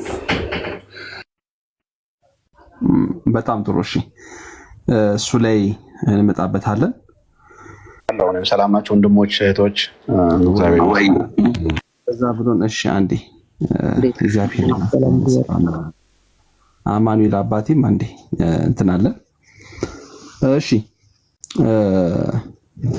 ስለዚህ ሁለቱን እንትኖች አግኝተናል፣ ፖይንቱን አግኝተናል። ሰው ምናልባት ለጸዲ ልታነሱላት የምትፈልጉት ጥያቄ ካለ ማቅረብ ትችላላችሁ። ጸዲ የምታነሹ ጥያቄ ለሌሎች የምታነሹ ጥያቄም ካለ አስቀድሜ ላንቺ ልስጥሽ። የምታነሹ ጥያቄ ካለ ለኤርሚ የሚሆን ሀሳብ ሲያነሱ ከነበሩ ሰዎች ሀሳብ ላይ የምታነሹ ጥያቄ ካለሽ። አይ ሚኪ ምንም አይነት ጥያቄ የለኝም፣ እንደ ሀሳብ ነው የሰጠሁት። እኔም የምረት ተራከብ እንትን የለኝም። የምንነጋገር ክርክር ሀሳቤን የተናገርኩት ያ የክርክር አለም ጥያቄው ይቀርባል። ያ ሰው እስከፈለገው ደቂቃ ወስዶ ያን ያህል በጣም ቦሪንግ እንደማያደርግ ተስፋ አደርጋለሁ። ሁሉም ሰው ሙግት የለውም ግን አማኑኤልን ሞዴሬተሮች አማኑኤልን በትልቁ አድርጉት። ሞዴሬተሮች አማኑኤልን በትልቁ አድርጉት። ሪች ወይ ጸልይ በትልቁ አድርጉት። አማኑኤልን እናረጋዋለን። እንትን ብዬ አውቄ ነው እሱ በትልቁ ካደረኩት ወደ እሱ ሀሳብ ልንመጣ ነው። አማንዬ እሰጥሃለሁ። እሺ ይቅርታ ሰሙ ወይ ሪች ጸዲ ሞዴሬተር ያላችሁ አማኑኤልን በትልቁ አድርጉ። ባይ አደርገዋለሁ። ቤነስ እሺ ለጸዲ የምታቀርቡት ጥያቄ ካላችሁ ጸዲ አሁን ካነሳችሁ ሀሳብ ላይ እኔ ካነሳሁት ውጪ ጥያቄ የምታቀርቡት ካላችሁ ጥያቄ አይሰማም። ሚኪ እኔ አልሰማችም። ጸዲ ወይ ሰሙ ከአንዳችሁ አማኑኤልን በትልቁ አድርጉ። እኔ ሞዴሬተር የለኝም። ቤነት ግን ሚኪ አተልቋለሁ እያለ ነው። ይሰማል?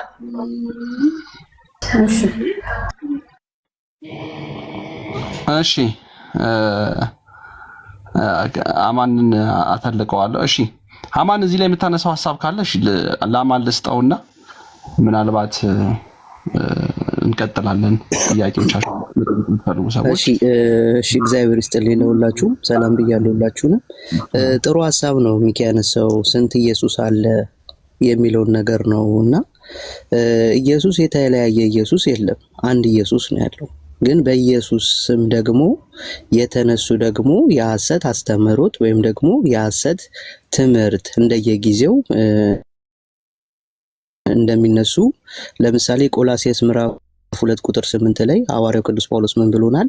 በእንግዳ ትምህርትና በአዳዲስ ትምህርት በፍልስፍና ጭምር አትወሰዱ ብሎ ለክርስቲያኖች በሐዋርያትና በነቢያት ላይ ለተመሰረቱት ክርስቲያኖች ይህንን ማስጠንቀቂያ ይሰጣል። እምነት ወይም ደግሞ ኢየሱስ ክርስቶስ ያስተማረው ትምህርት ምንድን ነው የሚለውን ነገር ለማወቅ ወይም ደግሞ ለመረዳት ክርስቶስ ያስተማራቸው ለደቀ መዛሙርቶች ናቸው። መንፈስ ቅዱስንም የተቀበሉ ደቀ መዛሙርቶች ናቸው። ስለዚህ ወንጌል የሚባለውን ነገር ስልጣን ያላቸው እነማን ናቸው? ደቀ መዛሙርቶች ናቸው ስለ ክርስቶስ የሚሰብኩት። ከዛ ሐዋርያው ቅዱስ ጳውሎስ ምን አለ? በሮሜ ምዕራፍ 10 ቁጥር 17 ላይ ምን ይላል? እንግዲያስ ይላል እምነት ከመስማት ነው አለ። ስለዚህ እምነት የሚጀምረው ከየት ነው? ከመስማት ነው። ስለዚህ የምንሰማው ደግሞ ወይም ደግሞ የክርስቶስ ያስተማረው ትምህርት ወይ ሐዋርያቶች ያስተማሩት ትምህርት የተለያየ አስተምሮት አይደለም፣ አንድ አስተምሮት ነው። ያንን አስተምሮት ደግሞ ለማግኘት በሐዋርያት ቅብብሎች ወይም ደግሞ በሐዋርያት እግር ስር ቁጭ ብሎ ሰው መማር መቻል አለበት፣ ያንን ሕይወት የሚገኝበትን ትምህርት ለማግኘት ማለት ነው። ስለዚህ ምን አለ? እምነት ራሱን ቢጀምረው ከምንድን ነው አለ? ከመስማት ነው አለ። ምንድነው የምንሰማው? ከዛስ መስማትስ የማንን ቃል? በእግዚአብሔር ቃል ነው ብሎ ይናገራል። ስለዚህ በዚህ መሰረት አሁን እምነት የሚባለው ነገር ከመስማት ነው ካለ በኋላ የማንን ቃል ነው የምንሰማው? የእግዚአብሔርን ቃል። የእግዚአብሔርን ቃል ደግሞ በዮሐንስ ወንጌል ምዕራፍ 20 ቁጥር 22 ላይ ምን አላቸው ኢየሱስ ክርስቶስ? ይህንን ብሎ መንፈስ ቅዱስንም እፍ አለባቸው ብሎ ይናገራል። ሐዋርያቶቹ መንፈስ ቅዱስን ከተቀበሉ በኋላ እልካችኋለሁ አላቸው። የማቴዎስ ወንጌል ምዕራፍ 28 ቁጥር 19 ላይ እንግዲህ ሂዱና አሕዛብን ሁሉ በአብ በወልድ በመንፈስ ቅዱስ ስም እያጠመቃችኋቸው ደቀ መዛሙርት ያድርጉ፣ እስከ ዓለም ፍጻሜ ድረስ ከእናንተ ጋር ነኝ አለ ጌታ። ስለዚህ አንድ ሰው የክርስቶስን ወንጌል ለመስበክ ወይም ደግሞ የክርስቶስን ወንጌል ለመስበክ እዚህ በሐዋርያትና በነቢያት ላይ መታነጽ መቻል አለበት።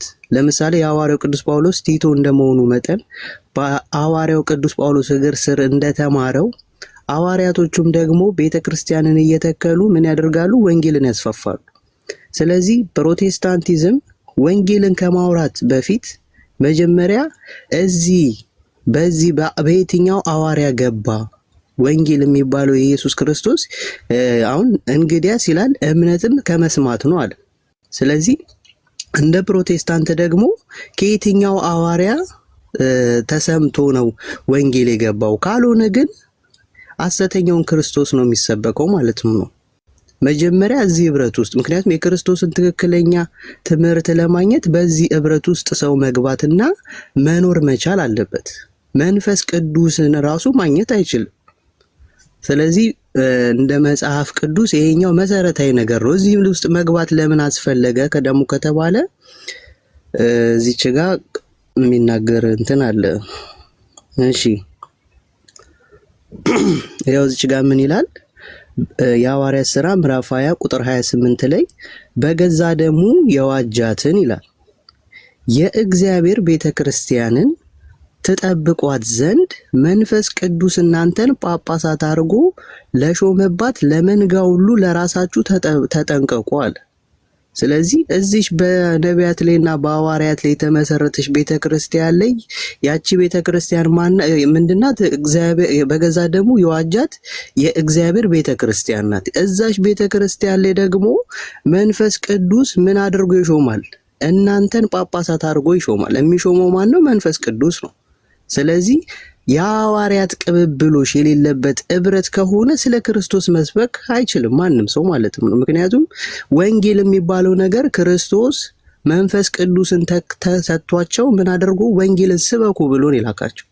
ስለዚህ ኢየሱስ ክርስቶስ እኔ ሰብካለሁ ብሎ ኦሪጂናል ይሰብካል፣ ፕሮቴስታንቲዝም ይሰብካል፣ መካነ የተለያየ ይሰብካሉ። ግንስ በነቢያትና በሐዋርያት እዚህ ጌታ በደሙ የመሰረታት ቤተክርስቲያን ላይ ካልሆነ ይህንን መንፈስ ቅዱስን ራሱ ሰዎች መዳን ራሱ አይችሉም በመሰረቱ። ምክንያቱም በዚህ ቤተክርስቲያን ላይ ምን ያደርጋል? መንፈስ ቅዱስ ጳጳሳት አድርጎ ይሾማል። ለተሾሙትም እንደገና ደግሞ ለመንጋውም ምን በሉ ተጠንቀቁ፣ ለራሳችሁም ለመንጋውም ተጠንቀቁ ብሎ ይናገራል መጽሐፍ ቅዱስ። ስለዚህ አንድ ሰው ውይይት ስናደርግ ለምሳሌ በፕሮቴስታንትና በኦርቶዶክስ ላይ የተለያየ አስተምሮት አለ። ይህ አስተምሮት ምንድነው ስንል ደግሞ ቲቶ ላይ እንደሚናገረው ሐዋርያው ቅዱስ ጳውሎስ ሕይወት የሚገኝበት ትምህርት ይሏል። ስለዚህ ሕይወት የሚገኝበትን ትምህርት እሱን ትምህርት ፈልግ፣ በሱም ትምህርት ደግሞ ሂድ ብሎ የማስጠንቀቂያ እንትን ይሏል። ስለዚህ ክርስቶስ ያስተማረው ትምህርት ሐዋርያቶቹ የሚያስተምሩት ትምህርት ምንድነው ማለትም ነው? ሕይወት የሚገኝበት ነው ማለትም ነው። ስለዚህ ከሐዋርያት እግር ስር አሁን በክርስቶስ ቃል ላይ ሾልከው የገቡ አሉና ከነሱም ቢሆን ተጠበቁ ብሎ ሲናገር አየህ፣ በፍልስፍና ወይም ደግሞ ዓለማዊ ነገር ላይ ወደ እምነቱ ሾልከው የገቡ አሉ ማለትም ነው። ስለዚህ ከነሱም ቢሆን ለመጠበቅ አንድ ሰው መጥቶ ስለ ክርስቶስ ከመስበኩ በፊት ምን ማድረግ አለበት? የሐዋርያት ቅብብሎሽ ወይም ደግሞ ከሐዋርያት እግር ስር መስማት። እንደ ፕሮቴስታንት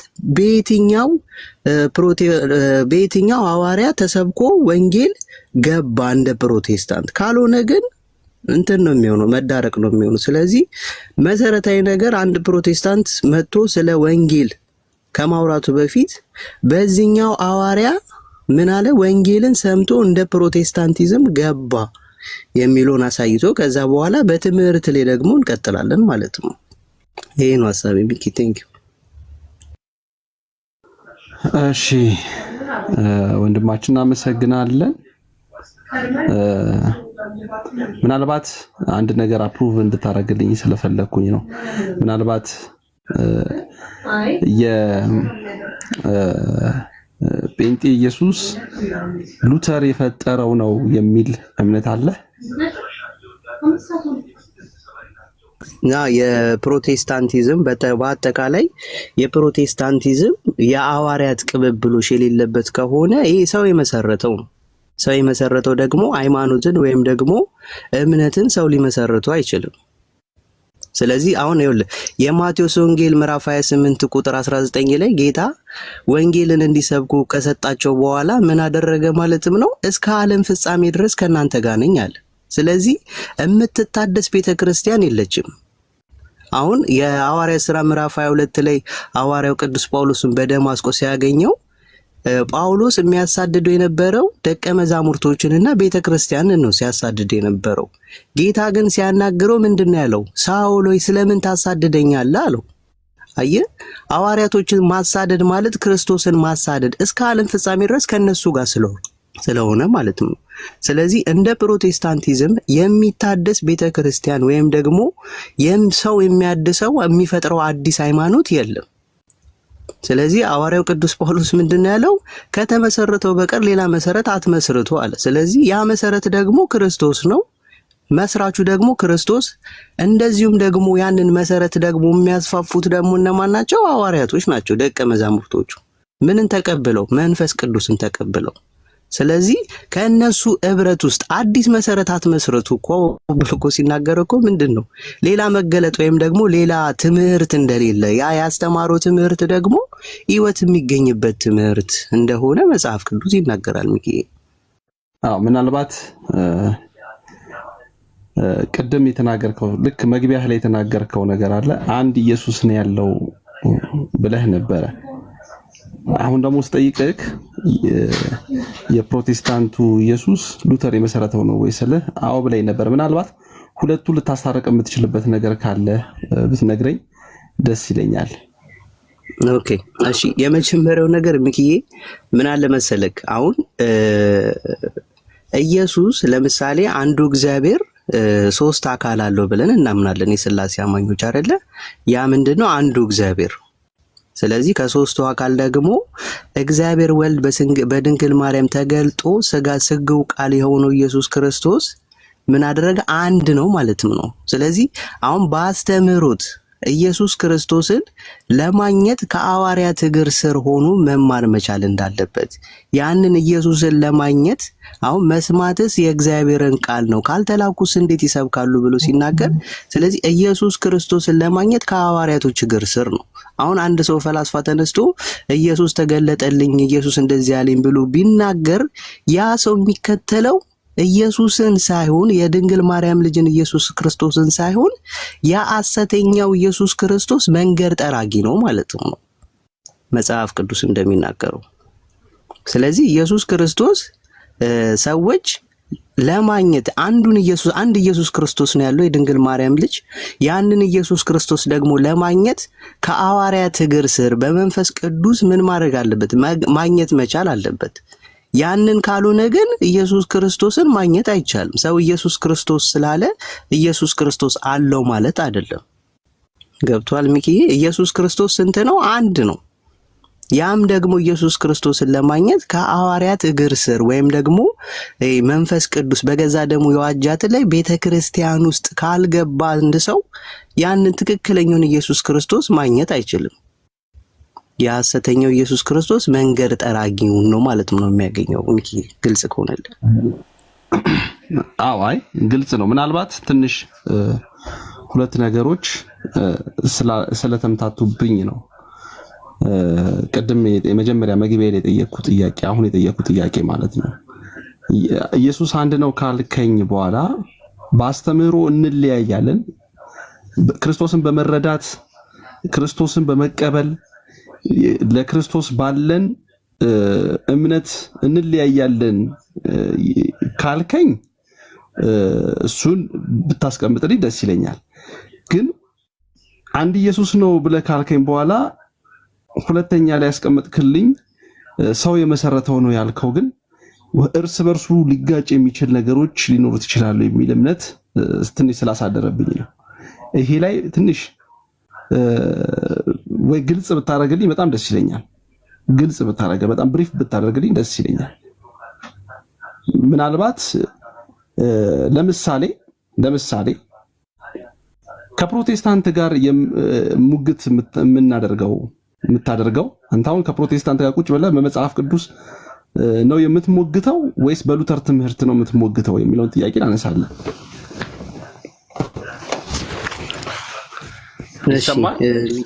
ይሰማል ሚኪ?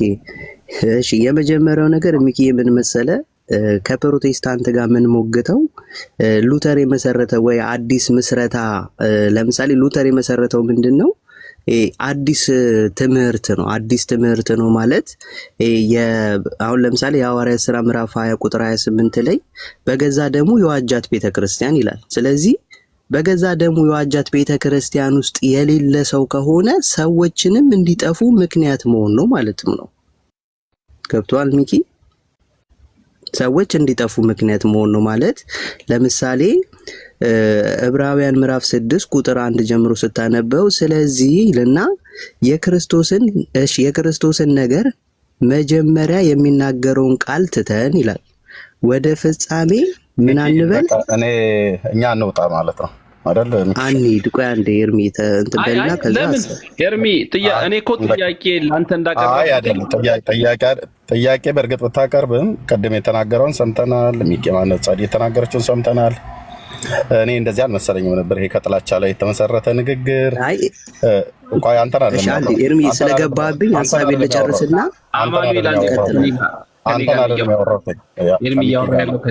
ሚኪሻዬ በቃ እንደዚህ ከሆነ እኔ የጠበቅኩትኝ በእውቀት በብስለት የሚናገሩ ሰዎች ታመጣለህ ብዬ ነበረ። ሁሉ በጥላቻ ላይ የተመሰረተ ነገር ነው የሚነገረው። እስካሁን ዝም እየሰማሁትኝ ሉተር የፈጠረው፣ ሉተር የጠፈጠፈው፣ ሉተር ያቦካው፣ ሉተር የጋገረው የሚባል ነገር ያውም እኔን እዚህ ቁጭ አድርጋችሁ ማለት ነው እንቶ ፈንቶ የሆነ ነገር ማውራት ተገቢ አይደለም። እኔ በብስለት በእውቀት የሚያወሩ ሰዎች መስለው ነበር። እንደዚህ ከሆነ ሚኪሻዬ አንተን አክብሬ ነው እስካሁን የሰማሁትኝ።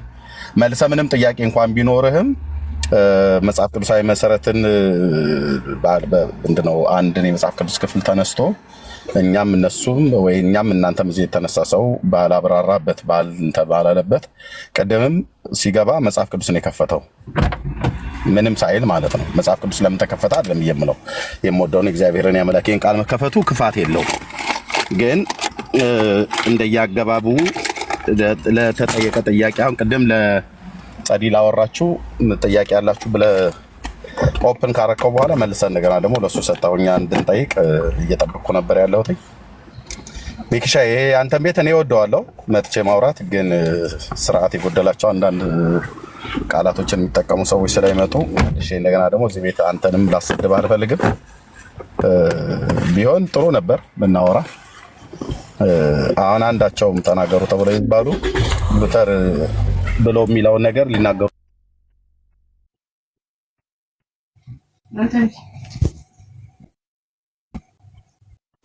እሺ ሚኪ ይቅርታ አድርግልኝና የመጀመሪያው ነገር ይሄ ጥላቻ ሳይሆን ቆይ አንዴ ሰማው እኮ አሁን ማለት እሺ እኔ ነኝ ቆይ አንዴ እኔ ነኝ እንትን ያለው አይ ቲንክ ሚዩት አድርገው ነው ኤርሚ። አይ በቃ የምትለኝን ካለ ነገረኝና እኔ ቤት ከፍቼ እዛ እናወራለን። ምንድነው አካሄዱ ኖርማሊ አንተ እንደጠየቅኩ አንተ ሐሳብህን ስትሰጥ ላይክ አንተ እንዳዳመጥኩ አንተ የፈለከውን ሐሳብ ስትሰነዝር ላይክ እንዳዳመጥኩ አንተ የምታምንበትን ነገር አስቀምጠሃል። ይሄን ልዩነት በስነ ስርዓት ፍንትው ባለ መልኩ እንዲመጣ ነው። አንዳንድ ጊዜ የማንቀበለው ሐሳቦችን ቢመጡ እነዛን ሐሳቦች በትክክለኛው ሐሳብ በነፃነትና በአለው የትህትና መንገድ ለማውራትና ለመነጋገር እንዲያስችል ነው። ሰው የፈለገውን ሐሳብ ይሰጣል። በማስረጃ ከሆነ ሰው እታች ያለው ሰው ነው የሚሰማው። ያለ ማስረጃ ያቀረበ ከሆነ ደግሞ እታች ያለው ሰው ይታዘበዋል። ለአንተ የጠየኩን ጥያቄ ለሰሙም እንደዛው ሰጥቼው የጠየኩትን ጥያቄ ነው። ሁለቱ ናቸው ጸዲና ዛማኑኤል ነው የተናገሩት። ሌላ የተናገረ ሰው የለም። አይ ሚኪሻይ ምንድነው ታች ያለ ሰው ያለ መረጃ ስናገር ታች ያለ ሰው እንዲታዘበኝ ብቻ አይደለም። ያለ መረጃ ስናገር እዚህ ያለ ሰው ገስት ላይ ያለ ሰው ኦርቶዶክሳዊ መረጃ አምጣ ብሎ ሊያፋጥጠኝ ይገባል። እንደዛ ነው መሆን ያለበት። እኔም ደግሞ ያለ መረጃ የተናገረችው ጸዲ ያለ መረጃ የተናገረው አማኑኤልን እዚሁ እንድጠይቀው እድል መሰጠት አለበት። አሁን ግን አልሰጠህንም የምትልና ጥያቄ ያላችሁ ብለህ ካልክ በኋላ ተኝም እንጂ ተናግሬያለሁ። አልሰማሁህም በለኝ እንጂ እኔ ተናግሬያለሁ። ሰምቻለሁ። ይሁን እዚህ ስር ያሉ ሰዎች ጥያቄ ታቀርባላችሁ። ዛማኑኤል ተናገርና እኔ ጥያቄ ታቀርባላችሁ ብያለሁ። ኦኬ ተናገረ። ረጅም ሰዓት አይደል? መልሰህ እንደገና ደግሞ አንተ እኮ ነው ጥያቄ የምጠይቀው። እኛ እንድንጠይቀው አልፈቀድክልንም።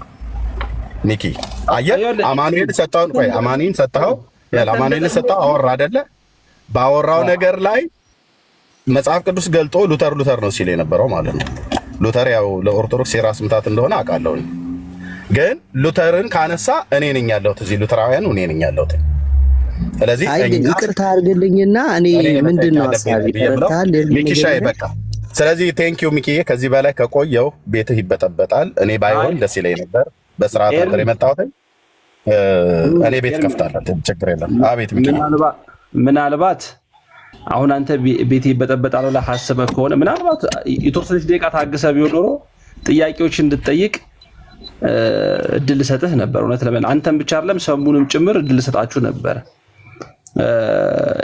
ይሄንን ጠብቄው ነገሩን ጠብቄ ልጁ የሚናገር እኔ ምክንያቱም ለአንተ ስጠይቅህ አንተ እስከፈለግከው ድረስ መልስ ሰጠኝ፣ ሰሙ እስከፈለገው ድረስ ሲናገር መልስ ሲሰጠኝ አዳምጫችኋለሁ።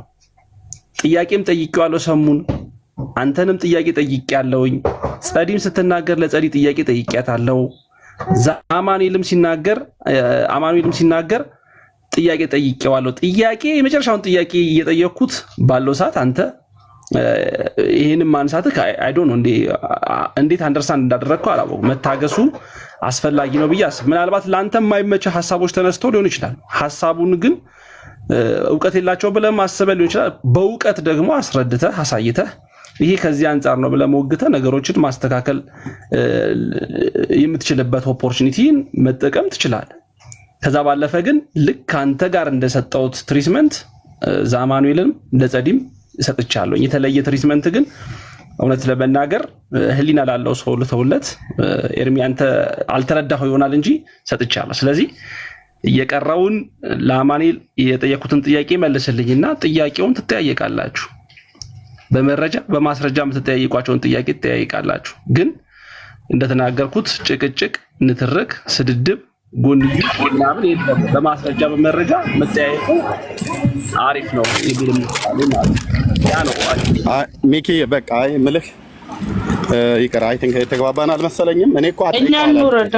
እሺ እኛ እንውረድ። በቃ ሚኪ ቤትን ከምንበጠብጥ እንውረድ።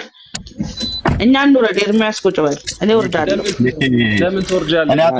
በቃ እንውረድ። እኛም እሺ ሚኪ ቴንክ ዩ ብራዘር፣ እናመሰግናለን። ለምን ትወርዳላችሁ? አሁን እኔ ልውረድ እንትና ልውረድ? ምክንያቱም እኮ ግልጽ ኤርሚ ታደርግልኝ ከረዘመም አጠር እንዲደረግ ክፉ ነገርም ከተናገረ ምንድነው የጎደለው? ኤርሚ ምንድነው የከፋ ነገር ግልጽ ነገር የቀረውን መልስ ይመልስና ኤርሚ ጥያቄውን ወደ የሚጠቅመው ሀሳብ እንገባለን። ምንም አይነት ሚኪ አሁንም እናንተ እዚሁ ቆዩ። እኔ ያልኩትን መልሼ ድጋሚ ግልጽ ላድርገውና ከዛ ከተቻለ በሌላ ቀን እመጣለሁ። ካልሆነ የምታስተካክለውን ከሆነ እዚሁ መቀጠል እንችላለን። ኦኬ። ቅድም ጠየቅከው ሰሙን መለሰ፣ እኔንም ጠየቅከኝ መለስኩ። የምናገረውን እንድናገር እድል ሰጠኸኝ። ምንም ጥሩ ነው በፍሰቱ ሄደው ማለት ነው። ከዛ ጸዲ የምትለውን ብለህ ጠየቃት። በመረጃ ላይ ያልተመሰረተ የቡና ወሬ ነው ያወራችሁ። የቡና ወሬ ማለት ሉተር የፈጠረው የፕሮቴስታንት ሃይማኖት የፕሮቴስታንት ኢየሱስ ሌላ ነው ምናምን ነገር ብላለች። ይሄንን በመረጃ በመረጃ ላይ ስላልሆነ የቡና ወሬ ነው ያልኩት። እኔ መረጃ ያልሆነ ነገር በቃ ቴንክ ዩ ሚኪዬ፣ ቴንክ ዩ ተባረክ። እሺ ኑ የወንጌል አማኞች እኔ ጋር ነው ከፍታለሁ። ቴንክ ዩ ሚኪዬ። ለዚህ ነው እሷ እኛ እንወርዳለን። ሚኪዬ ቆይ ይቅርታ እሷ የቡና ወሬ ስታወራ ቆይ አላልክ ኖ ቆይ ሚኪ አድምጠኝ አድምጠኝ። ከዚህ በላይ ማንም ሰው ሚኪ አድምጠኝ። ሌሎቹን ዝም አሰኝና አድምጠኝ። እኔ እናንተን የምናወራው እኔ እናንተን እናወራ ሚኪሻል ኖ አትበል። ሌሎቹም ሚዩት አድርግና እኔ እናንተን እናወራ። ሚኪ ልብ በል። ቆይ እኔ ልንገርህ በመጀመሪያ ለምን ታቋርጠኛለህ? ሀሳቤ እሷ ያለ መረጃ ያወራችው ነገር ያለ መረጃ ስለማውራቱ ማስረጃ አቅርበህ ነው ማፋጠጥ ያለብህ። ኤርሚ ለምን ታቋርጠኛለህ ታዲያ? እኔ ሳወራ ለዚህ እኮ ነው። ይሄን ቤት አድምጠኛ እኮ መረጃ አቅርቤ ሚኪ መረጃ አቅርቤ እንዳላወራ እድሉን አልሰጠህንም። ቀጥታ ወደ አማኒ ጋር ዞርክ። እሷ አልኩኝ እንደ ኤርሚ አልሰጠም በመረጃ ምንድን ነው? እሷ በመረጃ አይደለም አይደል ያወራችሁ? ሚኪ ቆይ አድምጠኝ። በመረጃ ስለማውራት ስላለማውራቱ እኔ እኮ ኒውትራል ሆኛለሁ ብያለሁ። በዚህ ጉዳይ ላይ ኒውትራል ኦኬ። ያንን የሆንክበትን ቀጥሎ መስጠት ያለብህ ቆይ አድምጠኝ። ቀጥሎ መስጠት ያለብህ ጸዲ ኦርቶዶክሳዊ አማኝ ነች። መታ ያለ መረጃ ነው ያወራችሁ። እኔ ያለ መረጃ የሚወራ ወሬ ጴንጤ የሚያወራ ኦርቶዶክስ የቡና ወሬ ነው የምለው። ኦኬ ይሄ ኦፌንድ ለማድረግ ጸዲን ቆይ አድምጠኝ ሚኪ። ለምንድን ነው የምትቆጣው? እኔ ያለ መረጃ የሚወራ ነው ወሬ ጴንጤ የሚያወራው ኦርቶዶክስም ካቶሊክ የሚያወራው የቡና ወሬ ነው የምለው። ይሄ ኦፌንድ የሚያረጋት መስሏ ከሆነ ለእሷ ብቻ የምጠቀመው ቃል አይደለም። ይህን ታውቃላችሁ። ሚዲያ ላይ የቡና ወሬ ነው የምለው። በቃ ለምን መረጃ ላይ የተመሰረተ አይደለም። ኦኬ እሷ አወራች፣ እንደ አንዲት ኦርቶዶክስ የተሰማትን ተናገረች። የኛና የኦርቶዶክስና የኛ የወንጌላውያኑ ኢየሱስ የተለያየ ነው አለች። መብቷ ነው፣ ትችላለች። ከዛ ቀጥሎ ግን እንድንናገር ወይ ጥያቄ እንዳለን እንደሌለን መሰጠት ካለበት ለኛ ነው መሰጠት ያለበት። አንተ ጥያቄ ያለው ሰው ብለህ ካልክ በኋላ ልክ ማይክ ልከፍት ስል እኔ መኪና እየነዳው ስለሆነ ማይክ ልከፍት ስል አማኒ በዚህ ጉዳይ ላይ የምትጨምረው ነገር ካለ ብለህ ለአማኒ ሰጠው። አማኒም ይናገር፣ መብቱ ነው፣ ይችላል። ረጅም ሰዓት ተናገረ ማለት ረጅም ደቂቃዎች ተናገረ፣ ይችላል፣ መብቱ። መጽሐፍ ቅዱስ ከፍቶ ነበረ፣ ከዛ ከፈተ፣ ተናገረ። አሁንም እሱ ልክ ከጨረሰ በኋላ እድል ትሰጠናለህ ብዬ ስል አንተ መልሰህ ጥያቄ ጠየቀውና ለአማኒ ሰጠው ማለት ነው። ይሄ ፌር ነው እንዴ ታዲያ? ሚኪ ለጸዲ ለተናገረችው መልስ እንድሰጥ ሉተራዊ ሆኜ እኔ እዚህ ቁጭ ብዬ ሉተር የጠፈጠፈው የፈጫው ያቦካው እያለች ያለ መረጃ ስታወራ የነበረውን እሱን ሳልመልስ እንደገና ደግሞ ለአማኒ ሰጠው። አማኒም ደግሞ አወራ። እንደገና ደግሞ አሁንም ለአማኒ ላወራው ነገር እንኳን እድል ሳሰጠኝ መልሰህ እንደገና አንተው ጥያቄ ጠየቅና አማኒ እንዲናገር እንደገና መጽሐፍ እንዲከፍት አደረከው ማለት ነው። የኔ እዚህ መቀመጥ ታዲያ ምን ያደርጋል ሚኪ? ለዛ ነው እድል ስጠን ነው ያልኩት። እነሱ ለተናገሩት አንድ ኦርቶዶክሳዊ ተናግሮ ከሆነ ለኔ እድል ስጠኝ፣ አንድ ጴንጤ ተናግሬ ከሆነ ለአንድ ኦርቶዶክሳዊ በእኔ በተናገርኩት ላይ መልስ እንድሰጥ መልስ ስጡ ማለት ምንድነው? እድል ስጣቸው ነው ያልኩት። ቴንክ ዩ። እሺ አንድ ነገር ልበል ሚኪዬ፣ አንተ ከማለት በፊት አንዴ ዛማል ከኔ ጋር እያወራ ስለሆነ ኤርሚ ከኔ ጋር ያው አንደኛ ምናልባት ኤርሚ የትኛውም ቦታ ላይ ልትናገር የምትችላቸው ቋንቋዎች፣ ንግግሮች ሊኖሩ ይችላሉ። ያንን አከብርልሃለሁ፣ ንግግሮችን በዛው ቦታ ላይ ማለት ነው፣ በዛው ቦታ ላይ የምትናገራቸው። ግን አሁን እዚች ጋር የቡና ቤት ወሬ ብለህ ስትላት ገብቷል አይደለ? እሷም ደግሞ መልስ እንደዛ አይደለም ያልኩት ሚኪ፣ እንደዛ አይደለም ያልኩት ሚኪ። እባክህ ስማኝ፣ የቡና ቤት አላልኩም፣ የቡና ወሬ ነው። የቡና ቤት ወሬ የቡና ወሬ የቡና ቤት አይባልማ፣ የቡና ቤት አይባልማ። ቡና ቤት የሚባለው በሀገራችን እኮ ሆቴልን በገጠሩ አባባል ቡና ቤት ብለው ይጠሩታል። እኔ የቡና ወሬ ማለት እናቶቻችን ቁጭ ብለው ሲያወሩ የሚያወሩት ያለ መረጃ ላይ የተመሰረተ አይነት ነገር። ይሄንን ለማንኛውም ነው ያልኩት፣ ለማንም ነው ብዬ እሺ ይሁን፣ ችግር የለውም። ግን እንደዛ እንዲህ አይነት ንግግሮችን በፍጹም ላለመጠቀም መሞከር መቻል አለብን። ሰዎችን ፐርሰናሊ አታክ ያደርጋል ብለን የምናስበው ነገር ላለመናገር መጣር መቻል አለብን። የአካሄድ ችግር ካለ አይም ፖዚቲቭ ታውቃለህ፣ ለኦርቶዶክሳውያን ብቻም ሳይሆን ለአንተም ለየትኛው ለሚመጣ አክብሮ ለመጣ ሰው ለየትኛውም ሰው ፖዚቲቭ ነኝ። የአካሄድ ችግር አለ፣ የአካሄድ ስህተት አለ የሚባሉ ነገሮች ካሉ ማለት ነው አካሄዶቹን በመነጋገር መስተካከል ይችላሉ። ከዛ በዘለሉ ግን መቀጠል ያለብን ጉዳይ ላይ እሱ ላይ አካሄዱ ተስተካክሎ መቀጠል ያለባቸው ነገሮች የሚቀጥሉባቸውን ኦፖርቹኒቲዎች ሁልጊዜ አስፍቶ መመልከት ያስፈልጋል። እኔ ኤርሚ እግዚአብሔር በሚያውቅ ላንተ ከሰጠውት አንተን ከጠየቅኩ ሰሙን ከጠየቅኩት ላንተ ከሰጠውት ውጪ ለማንም ሰው ለማንም ሰው የተለየ አፕሮች አልሰጠውኝም። እውነት ለመናገር ለጸዲም ያን አፕሮች ነው የሰጠሁት፣ ለአማኑኤልም ያን አፕሮች ነው የሰጠሁት። በዛ አፕሮች ቀጥዬ ለእናንተም አላዳላውም ለእነሱም አላዳላውም። አፕሮቼን ግን ልጨርስ፣ ልጁ እንዲናገር እድል ሰጥቼዋለሁ። እድሉን ከጨረሰ በኋላ ጥያቄውን በፈለጋችሁት መልኩ ሪስፔክትፉል በሆነ መልኩ ጥያቄው ይቀርባል። ጥያቄው ሲቀርብ ኤርሚያስ ጋር ሙግት አይደለም። ጥያቄው ለኤርሚያስ ይቀርባል። ይሄ ነው ብሎ ኤርሚያስ ሐሳቡን መቀጠል ይችላል፣ መልስ መመለስ ይችላል።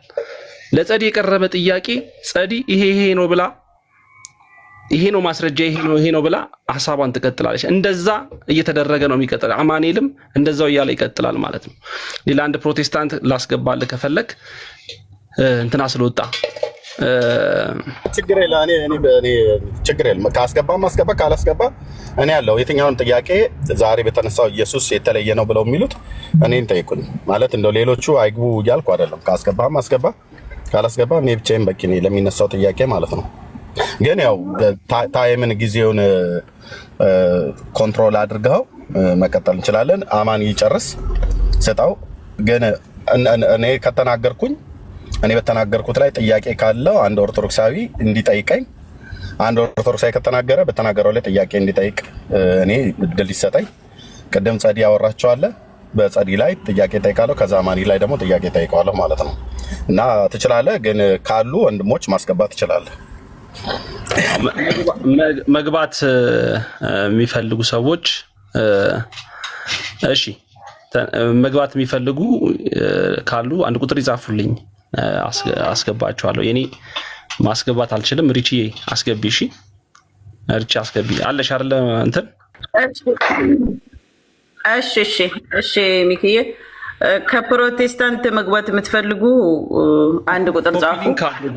ቤተሰብ ኮሜንትም ሊንክና ታዋድ እየተቆራረጠ ነው ጋር እንትን ልበል። እሺ ራሄል ማርቆስ የሚባለውን ሰውዬ እንዳታስገቢ። ፕሮቴስታንት እሱ አይ ነው ማርቆስ የተባለውን ሰውዬ እንዳታስገቢ፣ ፕሮቴስታንት ስላይደለ ማለት ነው። ሌሎች ካሉ አስገቢ። ቴንክ ዩ። እሱ ፕሮቴስታንት ነኝ ብሎ ከኔ ጋር ገስት ላይ አይቀመጥም ስላይደለ ማለት ነው። ሌሎች ግን ካሉ አያለሁኝ እኔ ከታ ያሳይሻለሁ። ሌሎች አሉ ከጻፉ። ያ ቴንክ ዩ ሪታይ ቴንክ ዩ ራሄል። እሺ አመሰግናለሁ። እሺ እዚህ ጋር ያላችሁ ሰዎች በደንብ አድርጋችሁ አዳምጡ። እኛ የምናወራው የተለየ ሀሳብ ወይም ደግሞ የተለየ አጀንዳ ይዘን ሳይሆን ስለ ህይወት ነው የምናወራው። ስለ ህይወት ደግሞ ስናወራ ምንድነው እዚች ጋር የሚያግባባን መጽሐፍ ቅዱስና መጽሐፍ ቅዱስ ብቻ ነው። ለምሳሌ እንደ ፕሮቴስታንትና እንደ ኦርቶዶክስ አማኝ መጽሐፍ ቅዱስ ነው የምንግባባው። መጽሐፍ ቅዱስ ወደ እውነት ሁሉ ይመራቸዋል የእግዚአብሔር ቃል ስለሆነ። ሐዋርያው ቅዱስ ጳውሎስ ለቲቶ ምን ብሎ ነው የተናገረው? የቲቶ ምዕራፍ 2 ከቁጥር 1 ጀምሮ ስታነቡት አንተ ግን አለው ህይወት የሚገኝበትን አንዴ ይቅርታ፣ ያው እዚህ ጋር ምን ይላል? አንተ ግን ህይወት ለሚገኝበት ትምህርት ምን አልከኝ ሚኪ? ሪቺ ያስገቢ እስቲ። እሺ ማንን ላስገባ? ጀምረዋል እንዴ? ኦኬ ኔትወርክ አንተ ጋር ሚኪ ያቋርጣል ይመስለኛል። ትንሽ ሰዓት ስለሆነ ያለኝ እኔ አይ ቲንክ ሞዴሬተር ሰጥተኸኛል እንደ ሚኪ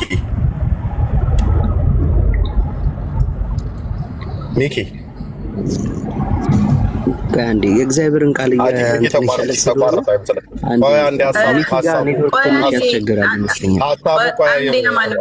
አማኑኤል ቆይ አንዴ ሰው ለማስገባት ስለሆነ ማለት ነው። እሺ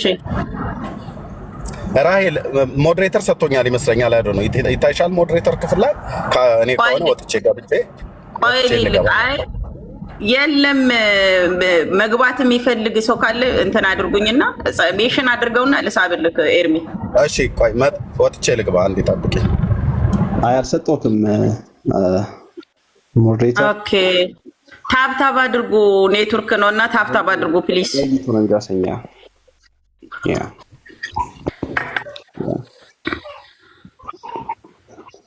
አይ አልሰጠሁም ኤርሚ። ወይ እግዚአብሔር እምቢ አለኝ እኮ ምን ብዬ ልስጥህ? ሞዴሬተር ሪች በቃ አስገቢሽ። ኦኬ እሺ ኤርሚ እሺ ሚኪ አይ ለምን ትወጣለህ? ሰዓት ወጥቶ መግባት ለምን? ሚኪ አንተ ጋር ኔትወርክ ትንሽ ያስቸግራል ይመስለኛል እና ኦልሬዲ ወጥቷል ኤርሚ። እኔ አንድ ነገር እንትን ልበልና የመጀመሪያው ነገር አንድ ጊዜ ቢመለስ አይሻልም? እሱ በል ቆይ ዛማኑኤል ቆይ እንዴ ይምጣና እስከዛ ድረስ ታብታብ አድርጉ። ኔትወርክ ስለያዘና ታብና ኮፒ ሊንክ ብታደርጉ አሪፍ ነው። 600 ሰዎች አላቸው። አንዴ ታብታብ አድርጉትና 100 ሺህ እንኳን አልገባም። ለዛ ነው እኮ የሚቆርጠው። ሚኪ ከደቂቃዎች በኋላ አንተ የምታወራው ዘይቶ ነው። ኤርሚ ቆይ ይሄው ኤርሚ ልክልሃለሁ። ይሄውን አግባ ጋይስ፣ ታብታቡን 100 ሺህ አስገቡት አንዴ። ለዛ ነው የሚቆርጠው። ኦኬ ታብታብ አድርጉ እስኪ በቃ ወይኔ ራሴ ወጥቼ ልግባ። እናንተን ሳልዘረግፋችሁ ልውጣና ልግባና እናንተ በቀጥታ ሚውት አድርግ። አንተ ይሰማል፣ እዚህ ስለሚሰማ አንተ ሚውት አድርግና አዳምጥ። ይመለሳል በራሱ ጊዜ። ሳቢው ኤርሚያስን ሳቢው። እሺ ሳቢው ስቤዋለሁ። ገብቷል።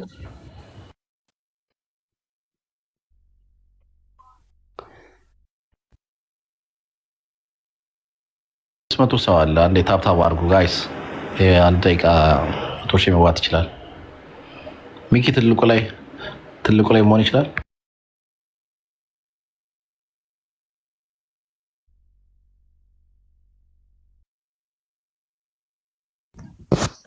አሁን መጥቻለሁኝ። ይዘገያል አይደለ? መጥቻለሁ። ቤተሰብ ሚኪ ይሰማ? እሺ አሁን እንግባባለን ማለት ነው። ኤርሚ ወርዷል። አሁን ግቡ። እኔ ጋር በጣም ስታክ አድርጓል እና ኮፒ ሊንክ ፕሊስ ቤተሰብ። እሺ ኮፒ ሊንክ አድርጉት። ውይይቱ ተጀምሮ በእንጥልጥል መቆም የለበትም። የሆነ ያክል እንትን ማለት አለበትና እንደዛ አድርጉ። ሪች ያስገባው ኮፒ ሊንክ አድርጉ ቤተሰቦች፣ ሁላችሁም ኮፒ ሊንክ አድርጉ። በቃ አስቀምጠዋል። ሪች ያለሽ አለውኝ አለው። በጣም ጥሩ። እሺ ድምጾቻችሁን ልስማ። ይኸውላችሁንም እዛ አማን ይላል። አለው ሚኪ ታዲ ያለሽ አለው ሚኪ። እሺ በዛ ብሎናል። አለው ሚኪ አለው። አሁን ጥሩ ነው ያለው። በቃ ኤርሚን አስገባው። አሪፍ ነው ማለት ነው። እሺ ኤርሚ አይታየኝም እና ኤርሚ ካልክ አንድ ቁጥር ጻፍና ወደ ላይ ብትመጣ እና አሪፍ ውይይት ነበር እና ታብታብ አድርጉና 100 ቢገባ ይስተካከላል ብዬ አምናለሁ።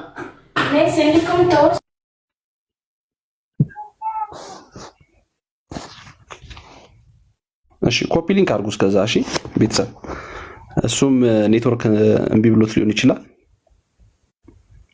እምቢ ብሎት ሊሆን ይችላል። አማንዬ ሲመጣ ትጀምራላችሁ። አንድ ቁጥርን ጻፉ።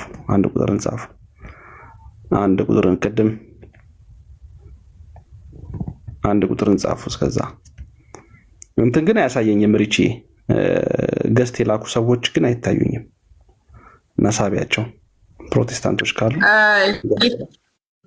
እስባቸዋለሁኝ እንትን ካሉና። እሺ ዛማኑኤል የቀረው ለነሱ ተውላቸው፣ ለፕሮቴስታንቶች ተይላቸው ቦታ። የቀረውን ሰው እንትን አልልም እና ሌሎች ፕሮቴስታንቶች አሮን ሜሽን ታደርገኛለህ። አሮን ፕሮቴስታንት ነው የሚፈለገው እና ውይይቱ እንዲቀጥል ማለት ነው።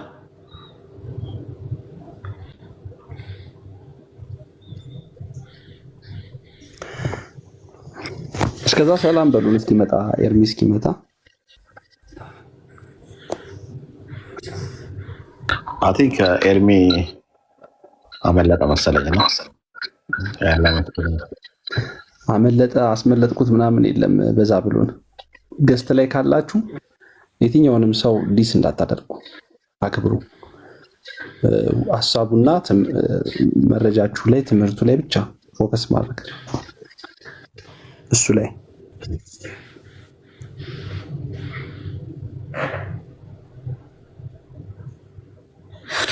እንግዲህ ወይ ኔትወርክ እምቢ ብሎት ሊሆን ይችላልና አሮን ፕሮቴስታንት ነኝ ብሏል።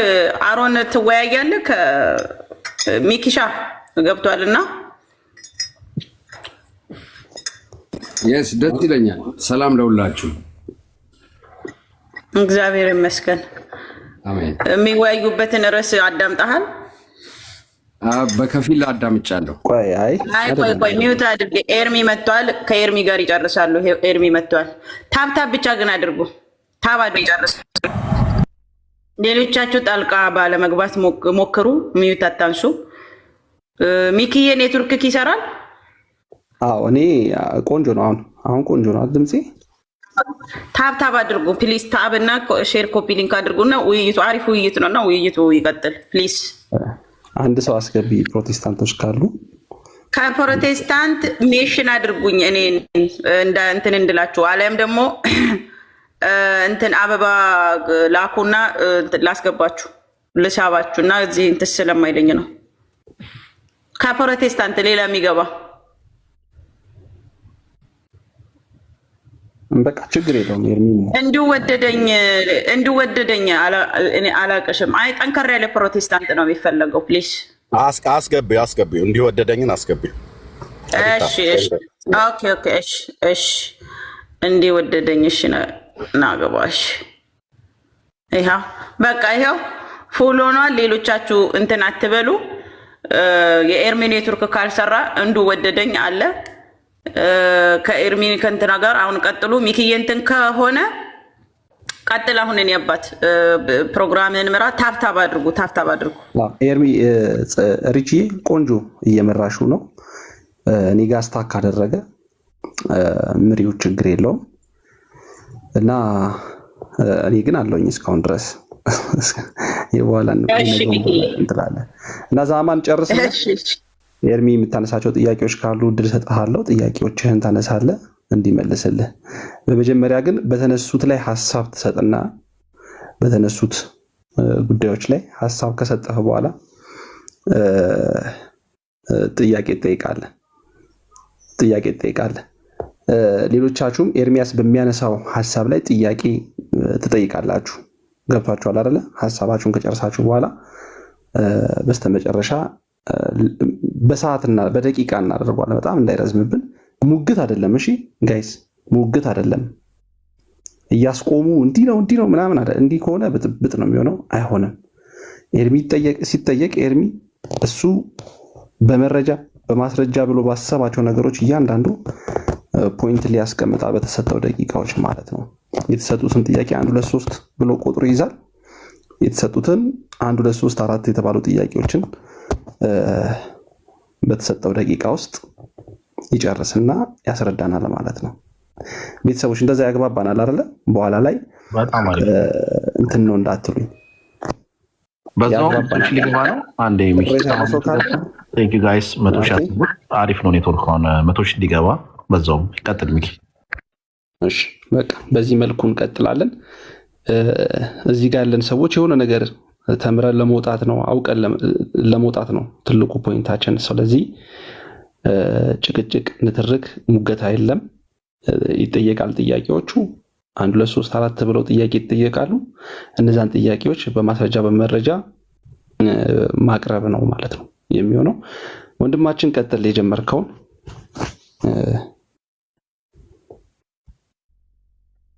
ቀጥል አባ። እሺ የረጅም ሰዓት ኦኬ። እሺ የመጀመሪያው ነገር ገና ስጀምር ውይይቱን ስጀምር የመጀመሪያው ምንድነው ያልኩት ሮሜ 10ን ጠቅሼ መስማትስ የእግዚአብሔር ቃል ነው የሚለው አንስቼ ከዛ በኋላ ምንድነው ያ ትምህርት ደግሞ ሐዋርያቶቹ ያስተማሩት ትምህርት የሐዋርያት ሰንሰለት ወይም ደግሞ የሐዋርያት ቅብብሎች ውጪ አንድ ሰው ካለ ስለ ወንጌል መግባባትም ማውራትም አይቻልም። የመጀመሪያው ነገር ምክንያቱም ቲቶ ምዕራፍ 2 ቁጥር 1 ጀምሮ ምንድነው የሚለው? አንተ ግን ይሏል ሕይወት ለሚገኝበት ትምህርት የሚገባውን ተናገር ብሎ ይናገራል። ስለዚህ ሐዋርያቶቹ የሚያስተምሩት ትምህርት ያ ምንድነው? ሕይወት የሚገኝበት ትምህርት ነው። ስለዚህ የምናወራው ስለ ወንጌል ስለሆነ ስለ ፖለቲካ ወይ ስለ ሌላ ነገር ስላልሆነ የምናወራው ስለ ወንጌል ስናወራ መጀመሪያ የወንጌሉ ባለቤት አለ፣ የተላኩት ደግሞ ሐዋርያቶቹ አሉ። ስለዚህ አንድ ሰው ስለ ክርስቶስ ወንጌል ከማውራቱ በፊት እዚህ የሐዋርያት ህብረት ውስጥ መኖር መቻል አለበት። ካልሆነ ግስ ይሄ ሕይወት የሚገኝበት ትምህርት የተባለው ትምህርት ያንን ትምህርት አላገኘውም ማለት ነው።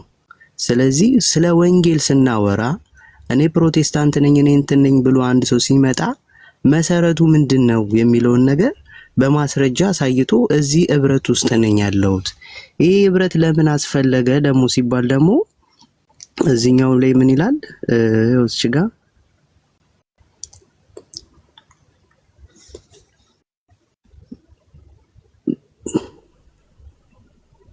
እሺ፣ ስለዚህ ምን ይላል? ከተመሰረተው በቀር ሌላ መሰረት አትመስርቱ ብሎ ይናገራል። ስለዚህ አንድ ጊዜ ተመስርቷል። ያ መሰረት ደግሞ ኢየሱስ ክርስቶስ ነው። ራሱ የሆነው ኢየሱስ ክርስቶስ ነው። በነቢያትና በሐዋርያት ላይ ታንጻቸዋል። የማቴዎስ ወንጌል ምዕራፍ 28 ቁጥር 19 ላይ ጌታችን ምንድነው ያለው? ወንጌልን እንዲሰብኩ ስልጣን የሰጣቸው ለደቀ መዛሙርቶች ነው። ስለዚህ አንድ ሰው ወንጌልን ለመስበክ ሲመጣ ወይም ደግሞ ወንጌልን ለማውራት ሲመጣ ምን ማድረግ አለበት? እዚህ ህብረት ውስጥ ነው ወይ ያለው? አንድ ጊዜ ከተመሰረተው ህብረት ውስጥ ነው ወይ ያለው? የሐዋርያት ለምሳሌ የሐዋርያው ቅዱስ ጳውሎስ ተማሪው ቲቶ እንደነበረ ከሐዋርያው እግር ስር ቁጭ ብሎ ያንን ህይወት የሚገኝበትን ትምህርት እንዳገኘ እንደ ፕሮቴስታንቲዝም ደግሞ በየትኛው ሐዋርያ አማካኝነት ወንጌል ተሰብኮላችሁ አመናችሁ የሚለውን በማስረጃ አሳይታችሁን ከዛ በኋላ በመጽሐፍ ቅዱስ ብፈልጉ በጥምቀት ብፈልጉ በነገረ ድነት በፈለጋችሁት ማውራት እንችላለን። ከዛ በፊት ግን ወንጌል እንዴት ተሰብኮላችሁ አመናችሁ፣ በየትኛው ሐዋርያ አማካኝነት ገባ የሚለውን ነገር በማስረጃ ብታሳዩን ደስ ይለኛል። ቀጥሉ። ሚኪ ስሙ። እሺ፣ እናመሰግናለን አማኑኤል። እሺ፣ ኤርሚ ወይም ሌሎቻችሁ ፕሮቴስታንቶች ካላችሁ የተነሳው ነገሮች አሉ፣ እሱን ክሊር አድርጉና ከጨረሳችሁ በኋላ ከዛ ወደ ጥያቄዎች ወደምታነሷቸው ጥያቄዎች እንመጣለን ማለት ነው። ጥያቄው ላይ ስንመጣ ለሁሉም ሰዓት አስቀምጣለሁ ማለት ነው፣ ጥያቄው ላይ ማለት ነው። በእድሜ መቀጠል ይችላል። እሺ፣ ቴንክ ዩ ሚኪ። ረጅም መንገድ እየነዳሁ ነበረ፣ ሰዓቱ የምደርስበት ቦታ ደርሻለኝ ግን አለሁ። ኦኬ፣ ጸዲ ያነሳችሁና አማኒ ያነሳው ላይ ምናልባት አማኒን አንድ ጥያቄ ጠይቀዋለሁ። ጸዲ ግን ያነሳቸው ላይ ጥያቄ ሳልጠይቅ መረጃ ላይ የተመሰረተ ነገር ሳይሆን የተነገረው ያለ መረጃ የተነገረ ነገር ስለሆነ ይሄ ደግሞ ከማናቸውም ሰው የምንሰማው ነገር ስለሆነ ምናልባት ወይ ከጥላቻነት የመነጨ ወይ ደግሞ በቂ መረጃ ሳይኖር የተነገረ ንግግር ነው። ኢየሱስን ሉተር የሚባለው ሪፎርሜሽን አባት ኢየሱስን አልፈጠረውም፣ ሊፈጥረውም አይችልም። ፈጠረው ብሎ የሚለው ቃል እሱ ክሬት ያደረገው ትምህርት ነው ከተባለ ሉተር የተባለው የቤተክርስቲያን አባት ሪፎርሜሽን አባት የካቶሊክ ቤተክርስቲያን አገልጋይ እንደነበረ ዓለም ሁሉ ያውቀዋል። ካቶሊክ ደግሞ የክርስቶስ ቤተክርስቲያን ናት። ኦኬ፣ ስለዚህ በዚህ ቤተክርስቲያን ውስጥ ያገለግል የነበረ አንድ ሞንክ ነው፣ መነኩሴ ነው፣ ዶክተር ነው፣ የተማረ ሰው ነው። ስለዚህ እሱ በትምህርት የፈጠረው ኢየሱስም የለም፣ በሌላም አፈጣጠር የፈጠረው ኢየሱስ የለም። የካቶሊክ ቤተክርስቲያን የሐዋርያቱ ትምህርት ይሰበክባት የነበረች ቤተክርስቲያን ነች። ምንም እንኳን እንግዳ የሆነ የሰው ስርዓት ትምህርት ቢገባባትም ቅሉ ግን ደግሞ እውነተኛ የሆነ ትምህርትም ደግሞ ያላት ቤተክርስቲያን ስለሆነች የዛ ቤተክርስቲያን አገልጋይ ነው። ስለዚህ ከዛች ቤተክርስቲያን ውስጥ ይሰበክ የነበረውን ኢየሱስ ክርስቶስን ከሐዋርያቱ ከጥንት ጀምሮ ሲሰበክ የነበረውን ኢየሱስን ነው ይሰብክ የነበረው። የሮም ካቶሊክ እንደምትታወቀው አዕማድ የሆኑቱ ትልልቆቹ ሐዋርያት ጳውሎስና ጴጥሮስ በሮም ከተማ ላይ ለጌታ መስዋዕት ሆነው የሞቱበት እነዚህ ትልልቅ ጉምቶ የተባሉ የአዲስ ኪዳን ሐዋርያት የነበሩበት ያስተማሩበትም ምድር ነው። ስለዚህ ሮም ካቶሊክ በትምህርቷ ምንም ሰው ሰራሽ የሆነ ትምህርት ቢገባባትም ግን ደግሞ ሙሉ በሙሉ ከክርስቶስ ቤተክርስቲያን ማለት ከክርስቶስ ትምህርት የራቀች ቤተክርስቲያን ነች ብለን አናምንም። እኛ ሉተር የዚህ ቤተክርስቲያን አገልጋይ ስለነበረ እሱ የፈጠረው ትምህርት እሱ የፈጠረው ኢየሱስ የለም ማለት ነው። ያንኑ በብሉይ ኪዳን ነቢያት የተተነበየውን በአዲስ ኪዳን ሐዋርያት የተሰበከውን በባህሪው የእግዚአብሔር አብ ልጅ የሆነውን በስጋ ደግሞ ከቅድስት ድንግል ማርያም የተወለደው የዳዊትን ልጅ ኢየሱስ ክርስቶስን ነው የሰበከው ማለት ነው። ስለዚህ ሉተር የፈጠረው ኢየሱስ ብላ ያለችው ጸዲ ወይ ከጥላቻ ነው ወይ ደግሞ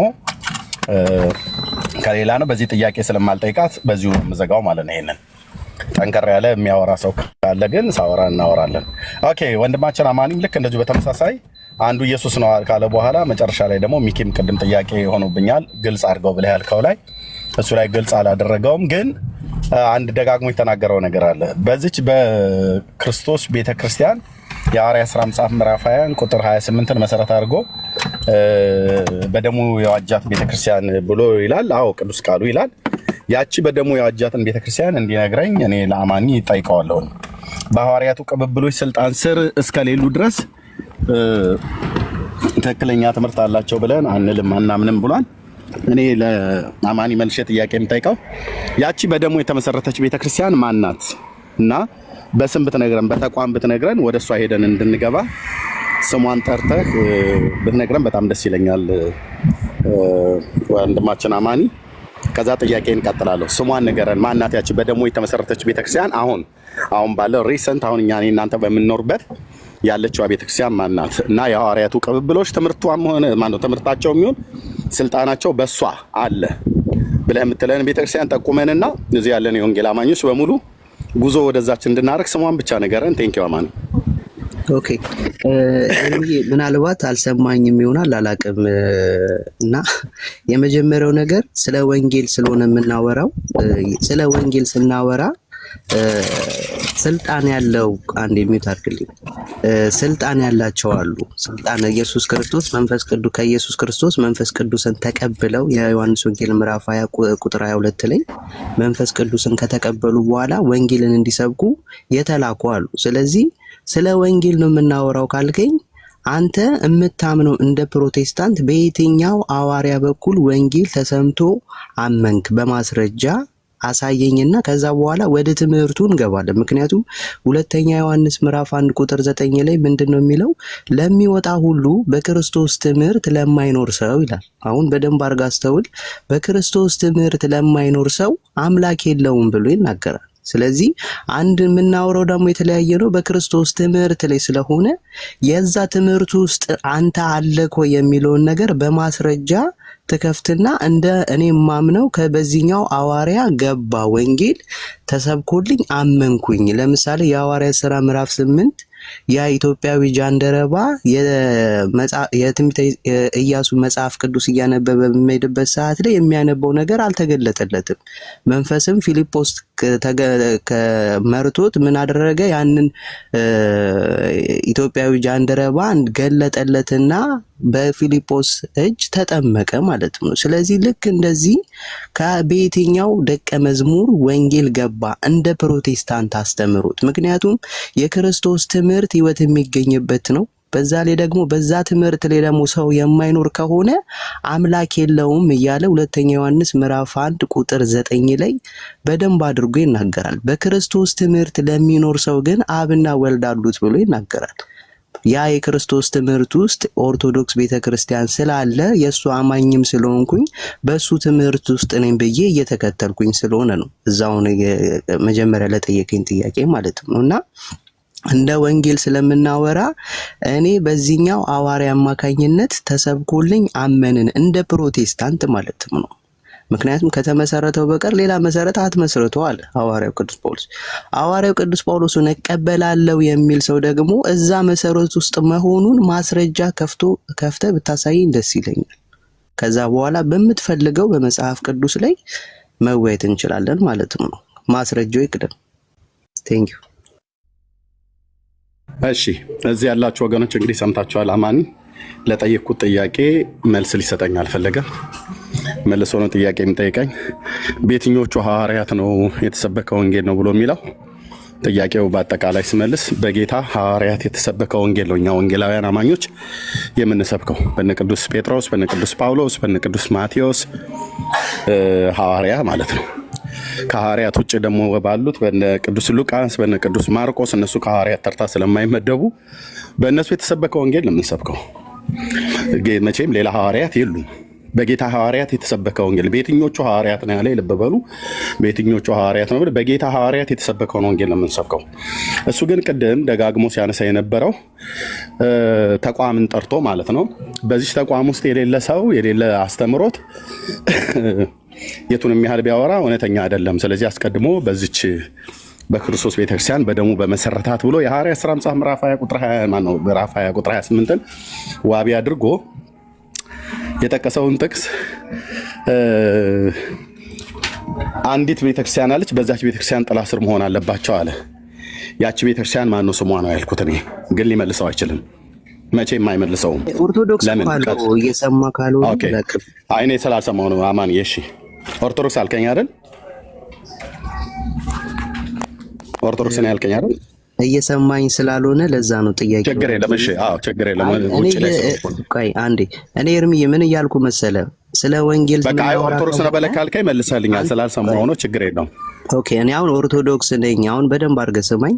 እኔ አሁን ነው አንተን አይደለም አንተ ምንድነህ አይደለም። አማኒ ጥያቄ አይ አይደለም ያቺ የሐዋርያት እኩል ካወራንማ እንዴት ይሆናል? እርሚ አሁን ይኸውልህ የመጀመሪያው ስለ ወንጌል የምናወራ ከሆነ የመጀመሪያው አንተ የምታምነው እዚህ ህብረት ውስጥ ነው ወይ ከሆነ ለምን የኔን ጥያቄ ሸሸኸው? የኔን ጥያቄ ካልሸሸኸው ኦርቶዶክስ ነኝ ሳይሆን ማለት ያለብህ አንተማ ኦርቶዶክስ መሆንህን አውቃለሁ። እኔ የጠየኩት ጥያቄ አንተ ምንህ እንድነህ ኦርቶዶክስ ነው አልኩህ። ኤርሚ የማታስወረኝ ከሆነ መስማትም አትችልም። የኔን ሀሳብም ገብቶሃል። ስለዚህ በቃ ኦርቶዶክስ ነህ እኮ ብለህ ካልክ መለስክልኝ። ወደሚቀጥለው ላይ ልሂድ። እሺ ኦርቶዶክስ ነሽ ነው ብለህ ስለዚህ ነው ወይ አንተ ብቻ ጠያቂ አትሆንማ ወዳጅ። በቃ እንግዲህ ይሄ ነው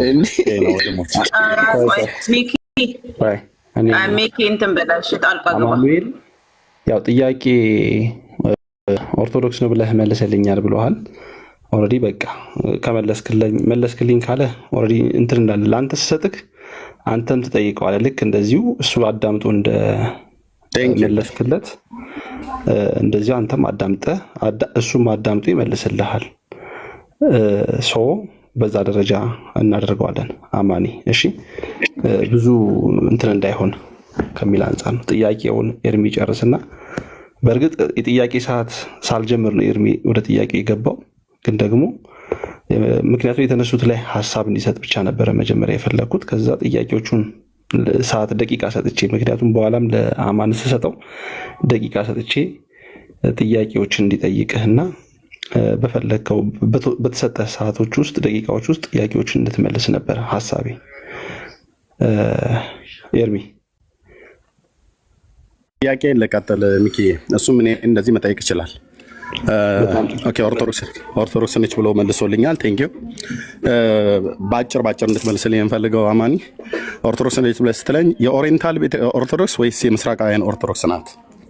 የሐዋርያት ሥራ መጽሐፍ ምዕራፍ 20 ቁጥር 28 በደሙ የተዋጀችዋ እውነተኛይቱ ጥላ ያለባት እኛ መጥተን እንድንገባ በዛች ቤተክርስቲያን ውስጥ ካልሆነ በስተቀር ሕይወት እንደሌለን እውነተኛ ትምህርት እንደሌለን ኢንቫይት አድርገናል። እኔ አሁን ወደዛች ቤተክርስቲያን ውስጥ ለመግባት ነው የምጠይቀህ እንደ አንድ የወንጌል አማኝ ማለት ነው። ስለዚህ ምስራቃውያን ወይስ ኦሪየንታል ናቸው? ኦርቶዶክስ ስለ በደም ሳሳው ስለነገርከኝ የምስራቁ ወይስ ኦሪየንታል? የሐዋርያቱ ትምህርትና ስልጣን ያለባት እየሰማኝ ካልሆነ አሁን ስለ ወንጌል ስናወራ አንተ እዚህ ወንጌል ውስጥ መሆንን ማስረጃ አሳይና የኦሪየንታል የምትፈልገውን ጥያቄ መልስልኝ ሚኪ። ማነው ጥያቄ መልስልኝ? እኔ አሁን ከመጀመሪያ በፊት ይኸውልህ አሁን እኛ የኦሪየንታልን ብትል የየትኛውን ብትል እኛ መሰረታዊ በሆነ በዶግማቲክ በሆነ ነገር ላይ ምንም አይነት ክፍፍል አይነት ነገር የተለያየ አስተምሮት የለንም። የጠየቁን ጥያቄ መልስልኝ። እኔ ክፍፍላላችሁ ቆይ አንዴ ካልሆነ እንግዲህ እኔ እዚህ ጋር በቃ አረ ተረጋጋ ኤርሚ። ሚኪ ቴንኪው። ሰላም ሁኑ። ኦኬ ለምንድን ነው ለመውረድ እንደዚህ? ወይ ሌላ ሰው ቀይርልኝ። ጥያቄ በቀጥታ የሚቀበል ሰው ካለ ማለት ነው። ላስታርቃችሁ ማን ካልሆነ ዝም ብሎ ጫጫታ ነው የሚሆን። ላስታርቃችሁ አማኒ አማኒ ኤርሚ ለጠየቀ ጥያቄ አንተ ተመልስለትና ከዛ በኋላ ደግሞ አንተም ጊዜ ሲኖር ልክ ኤርሚን ጠይቀዋለህ። ሚኪ እንደዛ ነው ያዘጋጀው ፕሮግራሙ። ስለዚህ የምትመልስለትን መልስለት፣ አንተ መልሳለኝ የምትለው መልስለትና ስትሬት። ከዛ ደግሞ የሚቀጥለው ጥያቄ ጠይቀሃል። ከዛ በኋላ በተራህ ደግሞ ጠይቀዋለህ። ስለዚህ መልስህን መልስለት።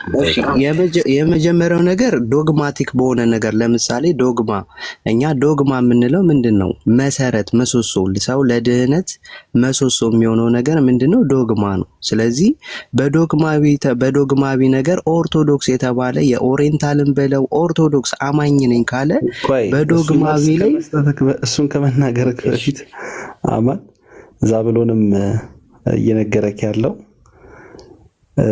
ኤርሚ ለጠየቀ ጥያቄ መልስ ትሰጠዋለህ።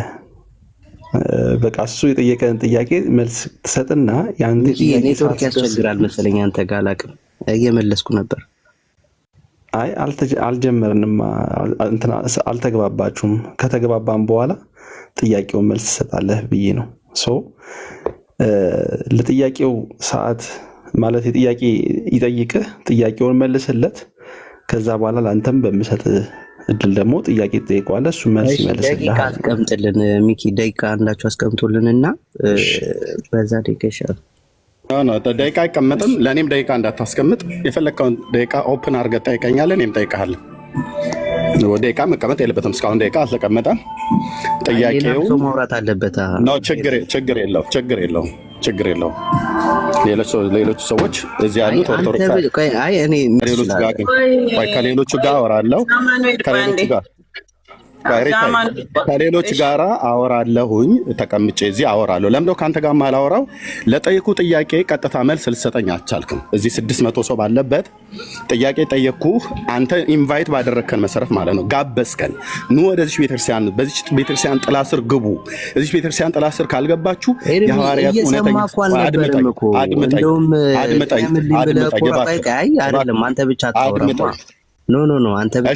ሚኪ አሁን ቤቱን ስርዓት አስይዝልኝ ላውራ፣ ከዛ ደግሞ እሱ ያወራል ማለት ነው። ደቂቃ ይሰጠንና አንተ የምትፈልገውን ጠይቅ፣ እኔም ልድገምለት። ኤርሚ ጥያቄውን ሚኪ ሰላሙኑ እና እንደወደደኝም ሌሎችም የወንጌል አማኞች ወንድሞች ናቶች ኑ በቃ። ሚኪም አውቆ ነው ዝም ያለው። ምክንያቱም ለምንድን ነው ሳወራ ያቋርጠኛል። ለጠይቁ ጥያቄ መልስ አይሰጡም መቼውንም ቢሆን። አንድ ኦርቶዶክሳዊ ቀርቦ እኔ ፊት ቀርቦ ለጠይቁ ጥያቄ መልስ አይሰጡም። ይኸውልህ አሁንም ስሙት። ሳወራ አማኑኤል ለምን አታስጨርስም? አማኑኤል አትጨርሱም? ልብ በሉ እዚህ ያላችሁ ኤርሚያስ ጨርስ፣ ይኸው ጨርስ፣ ሚውት አድርጎልሃል፣ ጨርስ። በጣም ብሶት አለ። ሚኪሻ ማን ነው ይሄ አማኑኤል የሚባል ልጅ? ቆይ ያለ ብቻ ነው ሰዓቱን የሚፈጀውና እሱ ብትቀይር አለች ነበረ። ባሄዱ ነው የለልጁ ኔትወርክ ይዞት እኮ ነው። ኔትወርክ ይዞታል።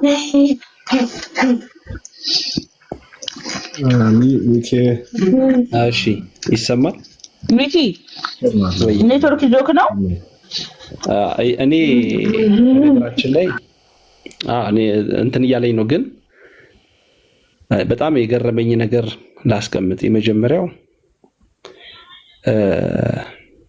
አይ ዶንት ኖ እንደው ካልተናና ንቀት ካልሆነ በስተቀር የመናናቅ ነገሮች ካልሆኑ በስተቀር በጣም ሪስፔክትፉል፣ በጣም አክብሮት። በነገራችን ላይ ወንጌል ሰዎችን በመናቅ አይሰበክም፣ ሰዎችን ዝቅ በማድረግ አይሰበክም። ይሄን እርግጥ አድርጌ ልንገራችሁ። በጣም የሰለቸኝ በጣም ያስጠላኝ ነገር በጣም ማለት ወንጌል ለመስበክ ሀውካን እንዴት በዚህን ያክል ደረጃ ራሳችንን ከፍ አድርገን እናስቀምጣለን? ኦ ማይ ጋድ! ራሴ ነኝ እኮ የተናገርኩት። ደቂቃ አስቀምጣለሁኝ ለጥያቄ ራሴ ደቂቃ አስቀምጣለሁኝ። አካሄዱን እየመራሁት ነው ያለሁት። እኔ የምመራውን አካሄድ እየተቀበሉ በዛ እየተመሩ መሄድ ይገባ ነበረ እውነት ለመናገር አይ ዶንት ኖ ብቻ ሁላችሁንም እዚህ ስር ያላችሁ ሰዎች የማከብራችሁ ሰዎች ናችሁ። አክብራችሁን የገባችሁት ማናችሁንም በምንም አይነት መልኩ እንትን ማለት አልፈልግም።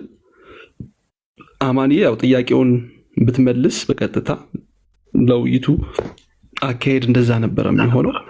ቆንጆ ነበረ። ሁለተኛ የመጀመሪያው ይህንን እመርጣለሁ ይህንን እፈልጋለሁ ከእንትና ጋር ነው የምወያየው አንተ አትችልም አይባልም። ኖርማሊ አይባልም። ስህተት ነው። ይሄ በጣም ስህተት ነው። እኔ ትላንትና እንደውም ማነው ብፁዕ አምላክ እኮ ቤታቸው ኤርሚም ጋር ገብቶ አይቻለሁኝ። ያንን እንኳን ይዤ አልመጣሁኝም። ብፁዕ አምላክ እዛ ሲንገላታ የነበረበት ሲሰደብ የነበረበት ሲንቋሸሽ የነበረ ዳንኤል ምን ያደርገው እንደነበር ሪች ያንን አላደረገችም። በነገራችን ኃላፊነት ሰጥቻት ሪች አላደረገችም። በጣም ፌር ነው የሆነችው። ጸዲ እንኳን ሚውታን አብርታ ክፉ ነገር አልተናገረችም እና በጣም የሚገርም እንትን ነበረ። ዲሲፕሊን ነበረ እዚህ ስር ያሉት ሰዎች በጠቅላላ። ምናልባት ዘአማን ጥያቄውን አካሄድ ስላልገባው ወይንም የፕላትፎርም አካሄድ ስላልገባው ሊሆን ይችላል። ያን እያስተካከሉ ግን መጓዝ ይቻል ነበረ። አምሶሪ አዝናለሁ፣ በጣም አዝናለሁ። ይቅርታ ሚኪዬ፣ አሁንም መቀጠል ይቅርታ አድርጉልኝና ሚኪም ስለአነሳው የመጀመሪያው ነገር ሚኪ ምን አለ መሰለ ውይይት እስከሆነ ድረስ በማስረጃና በመረጃ ነው። እኔ ውይይቱን ከመጀመሪ በፊት ምን ብዬ ነው የተናገርኩት? ስለ ወንጌል የሚባለው ነገር ለማውራት ከሆነ ስለ ወንጌል መወያየት ከሆነ በነቢያት ላይና በሐዋርያት ላይ ተመስርታችኋል ብዬ በመጽሐፍ ቅዱሳዊ ማስረጃ ከተመሰረተው በቀር ሌላ